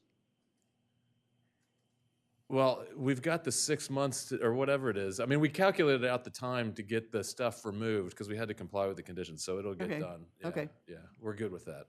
Yeah. So what we could do for the next meeting is give a list and a status of. That'd be of the- great. Hmm? Yeah, that Sure. would be great. And then, as a follow-up to that, Sure. how do you propose to monitor the compliance with the conditions imposed on a site plan? So the site plan says there will be this, that, and the other. Who's going to look after that to make sure that it's done? So when a building permit comes in, so when those the building construction plans come in, we would look at the conditions of approval and would ensure that whatever those conditions are would be complied with. So somebody's So- actually going to look at the notice of decision that we submit to you and make sure that A, B, C, D, Oh, absolutely, yes. Yep. And I would think that, We use that as a checklist. yeah, I Yes. would think that we would look at those first and foremost before we started examining zoning issues or building code issues. We would make sure that the planning commission has been adhered to before we look at all that stuff. Anybody else have anything? Well, and just, that would be part of the monthly report. Yeah, that's what I was going to I ask. mean, we just approved with conditions for Bellhaven, and so we're. Oh, sure, we can do that, yeah, of course, I don't know yeah. what Bellhaven is going to do next in their own journey toward whatever, but, what would be useful, I think, to us would be a report every month. Maybe there will be no report, but a report every month, an update on each of the conditions in that approval. Do that? Are they going to report back to you as they meet the conditions? Probably not. The only time that they have a bite at that apple is when they, I guess, construction drawings. Yeah, that, I don't think that, we didn't place an obligation on the applicant to report back every time they checked a box. So as a practical matter, the only time it gets before these folks is when they come for the construction drawing and they can line it up. And then any amendments to their site plan requires them to come back. of That's course. right. So you And- all have to be sort of red flag that. yes. And if it doesn't check the box, then we kick the submission back to them and Okay. they don't have an application at that point. Anyone else? Is there anything else you would like, and as this evolves, if there's any other information you would like me to share, I'd be happy to do so. Just let me know. Thank you. You're welcome. All right. Mr. Bryan, if I may, would it make sense, and this is a question about procedure for 1 Rehoboth Avenue, would it make sense to continue the discussion so that we can get all of the comments into one document and maybe bring an end to this current discussion that we're in currently, rather than issue a letter out right now that might have 15 bullet points, and a next meeting we come up with 8 more bullet points? Well, Or I think that's what Mr. Robertson has asked, is that somehow they become collected into one. Right. One group, and then a I did- response is issued. it felt like from the response that we were just going to kick a letter out right now and then have them address those. I just wanted to be sure what the process was. Because I think we have most of theirs. It's, we had new issues come up from you all, and unless Matt's got new items, and we've acknowledged a lot of those, and we'll address them. But I was looking more at issues that you all didn't raise that you may still have. If you could get those to us, so we have it in advance, so we can make amendments or resolutions or deal with Well, it. to the extent we know, Well, yeah, no, right, yeah, that's all I'm talking about. we don't meet when we're not meeting. Yeah, We- no, that- we don't have other meetings, so. We can do like we did last time, where we had, result of today, generated some questions, which I turned over to Luke, and then Luke turned over to the attorney. And in this case, it would be turned over to Vince that says A, B, C, D, F, G. You know, then, and the one thing we haven't talked about, and I know the response is the where you take in renters, when you take in hotel guests, that, you know, that there is no requirement for that in the code that you said, but practically speaking, with drop-off zone, whatever you call it, when this has 24 feet of frontage, because now the street is no longer that long, and all that space is needed for your refuse, your, whatever your supplies, and ramps in and out, like where are people gonna arrive to your things and get their bags out? And if you ask the city then for more space westerly of it, affects the Admiral. Yeah, no. So I think that but we'll needs give to you a be addressed. Yeah, we'll address that.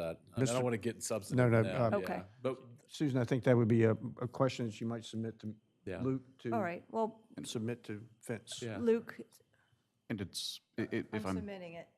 I'm not writing anything up for next meeting, is And what I'm yeah, telling you, so- so I thought I'd tell you. You know, I was Sorry. they couldn't meet in a meeting, My but I have ears, and I have my own questions that I can send. So I think, just to be clear, you don't need a recapitulation of what we did talk about today, or what that is contained in the building inspector report. You're asking more for an indication. Are there other issues that we need to get around to today, because we had to cut things short, that you? No, I think that's, so we're not hearing it because we're kind of wasting our time the next meeting, potentially, if there's things. Oh, no, Mr. Robertson, it's always a pleasure to have you come before us. Mr. Well, Chair. that's true, but still, we can get something done. It's So, even better. Subject to conferring with the commission, I will seek to generate a letter identifying any potential new issues, or maybe follow up on existing that's what I was issues saying, that if there's weren't follow-up, yeah, addressed. or clarification of Just because, in questions. part because we didn't have a project concept report, and things got cut short today. Here's the other thing, with full disclosure, that does not limit the planning commission if new information comes, or if the planning Oh, I commission understand comes that, up yeah. with And other I issues. fully understand that, but it seemed like today there was things that weren't yet even talked about, and to the extent we can, or maybe we need to talk about some more. To the extent we know that in advance, it just seems like it's more efficient. use No, of I time. agree with that. Just get us a plan that shows everything it's supposed to show. Yeah, well, candidly, it depends, again, for efficiency's sake, we'll get you a plan probably after that list, because there may be things that show up for the first time that we can resolve on the plan, you know? Do you understand what I'm saying? However you want to handle it is Measurements. fine. What, excuse We me? need measurements. Like the plan doesn't, Okay. you know, it's kind of hard to do a site plan review. That I know it's chicken and the egg, but we got to take a stab somewhere. And that actually reminds me that you all did a couple years ago, you did a different kind of building inspector report instead of the one that was the narrative and the evaluation, everything. You did a one that was a list of all of the elements that are required in the code for site plan review, and then where they were in the plans, and then a check if they existed. I think we need that too. It's a different type of report, and it can be certainly a separate report, but I think we need both, the substantive as well as the checklist of all the elements.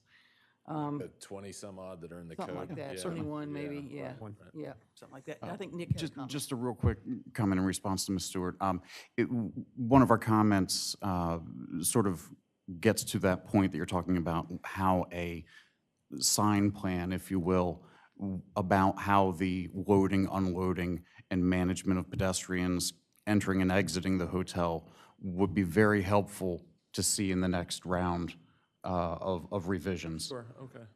That's a good point. Not a sign plan for the whole building. I No, mean, but I'm yeah, sorry, no, just not for the whole building, just access, for the, yeah, just for the access and Because all the that. physicality of it raises, like, Right. how's that gonna work? You gonna parachute them in? I mean, I That's don't fr- know. Yeah. So, you know, and getting prohibitions. more abandonment of Baltimore Avenue from the city is probably a non-starter since, Yeah. You know, Oh, if they're Really not going to a whole be lot different areas. than a lot of hotels with one entrance, but I hear what you're saying as far as, getting more defined information on how that's going to be accomplished. Right. If there are areas of the street that are going to be marked as no stopping zone for loading and unloading, or Yeah. you know, And they would have to get permission from the city for that. correct. Yeah, we don't or have any or are there plans to do pedestrian that, signs to outside be of aware? our entrance. Yeah, right. Yes, anything of that nature would be because helpful. is your entrance on a street, is it on a sidewalk?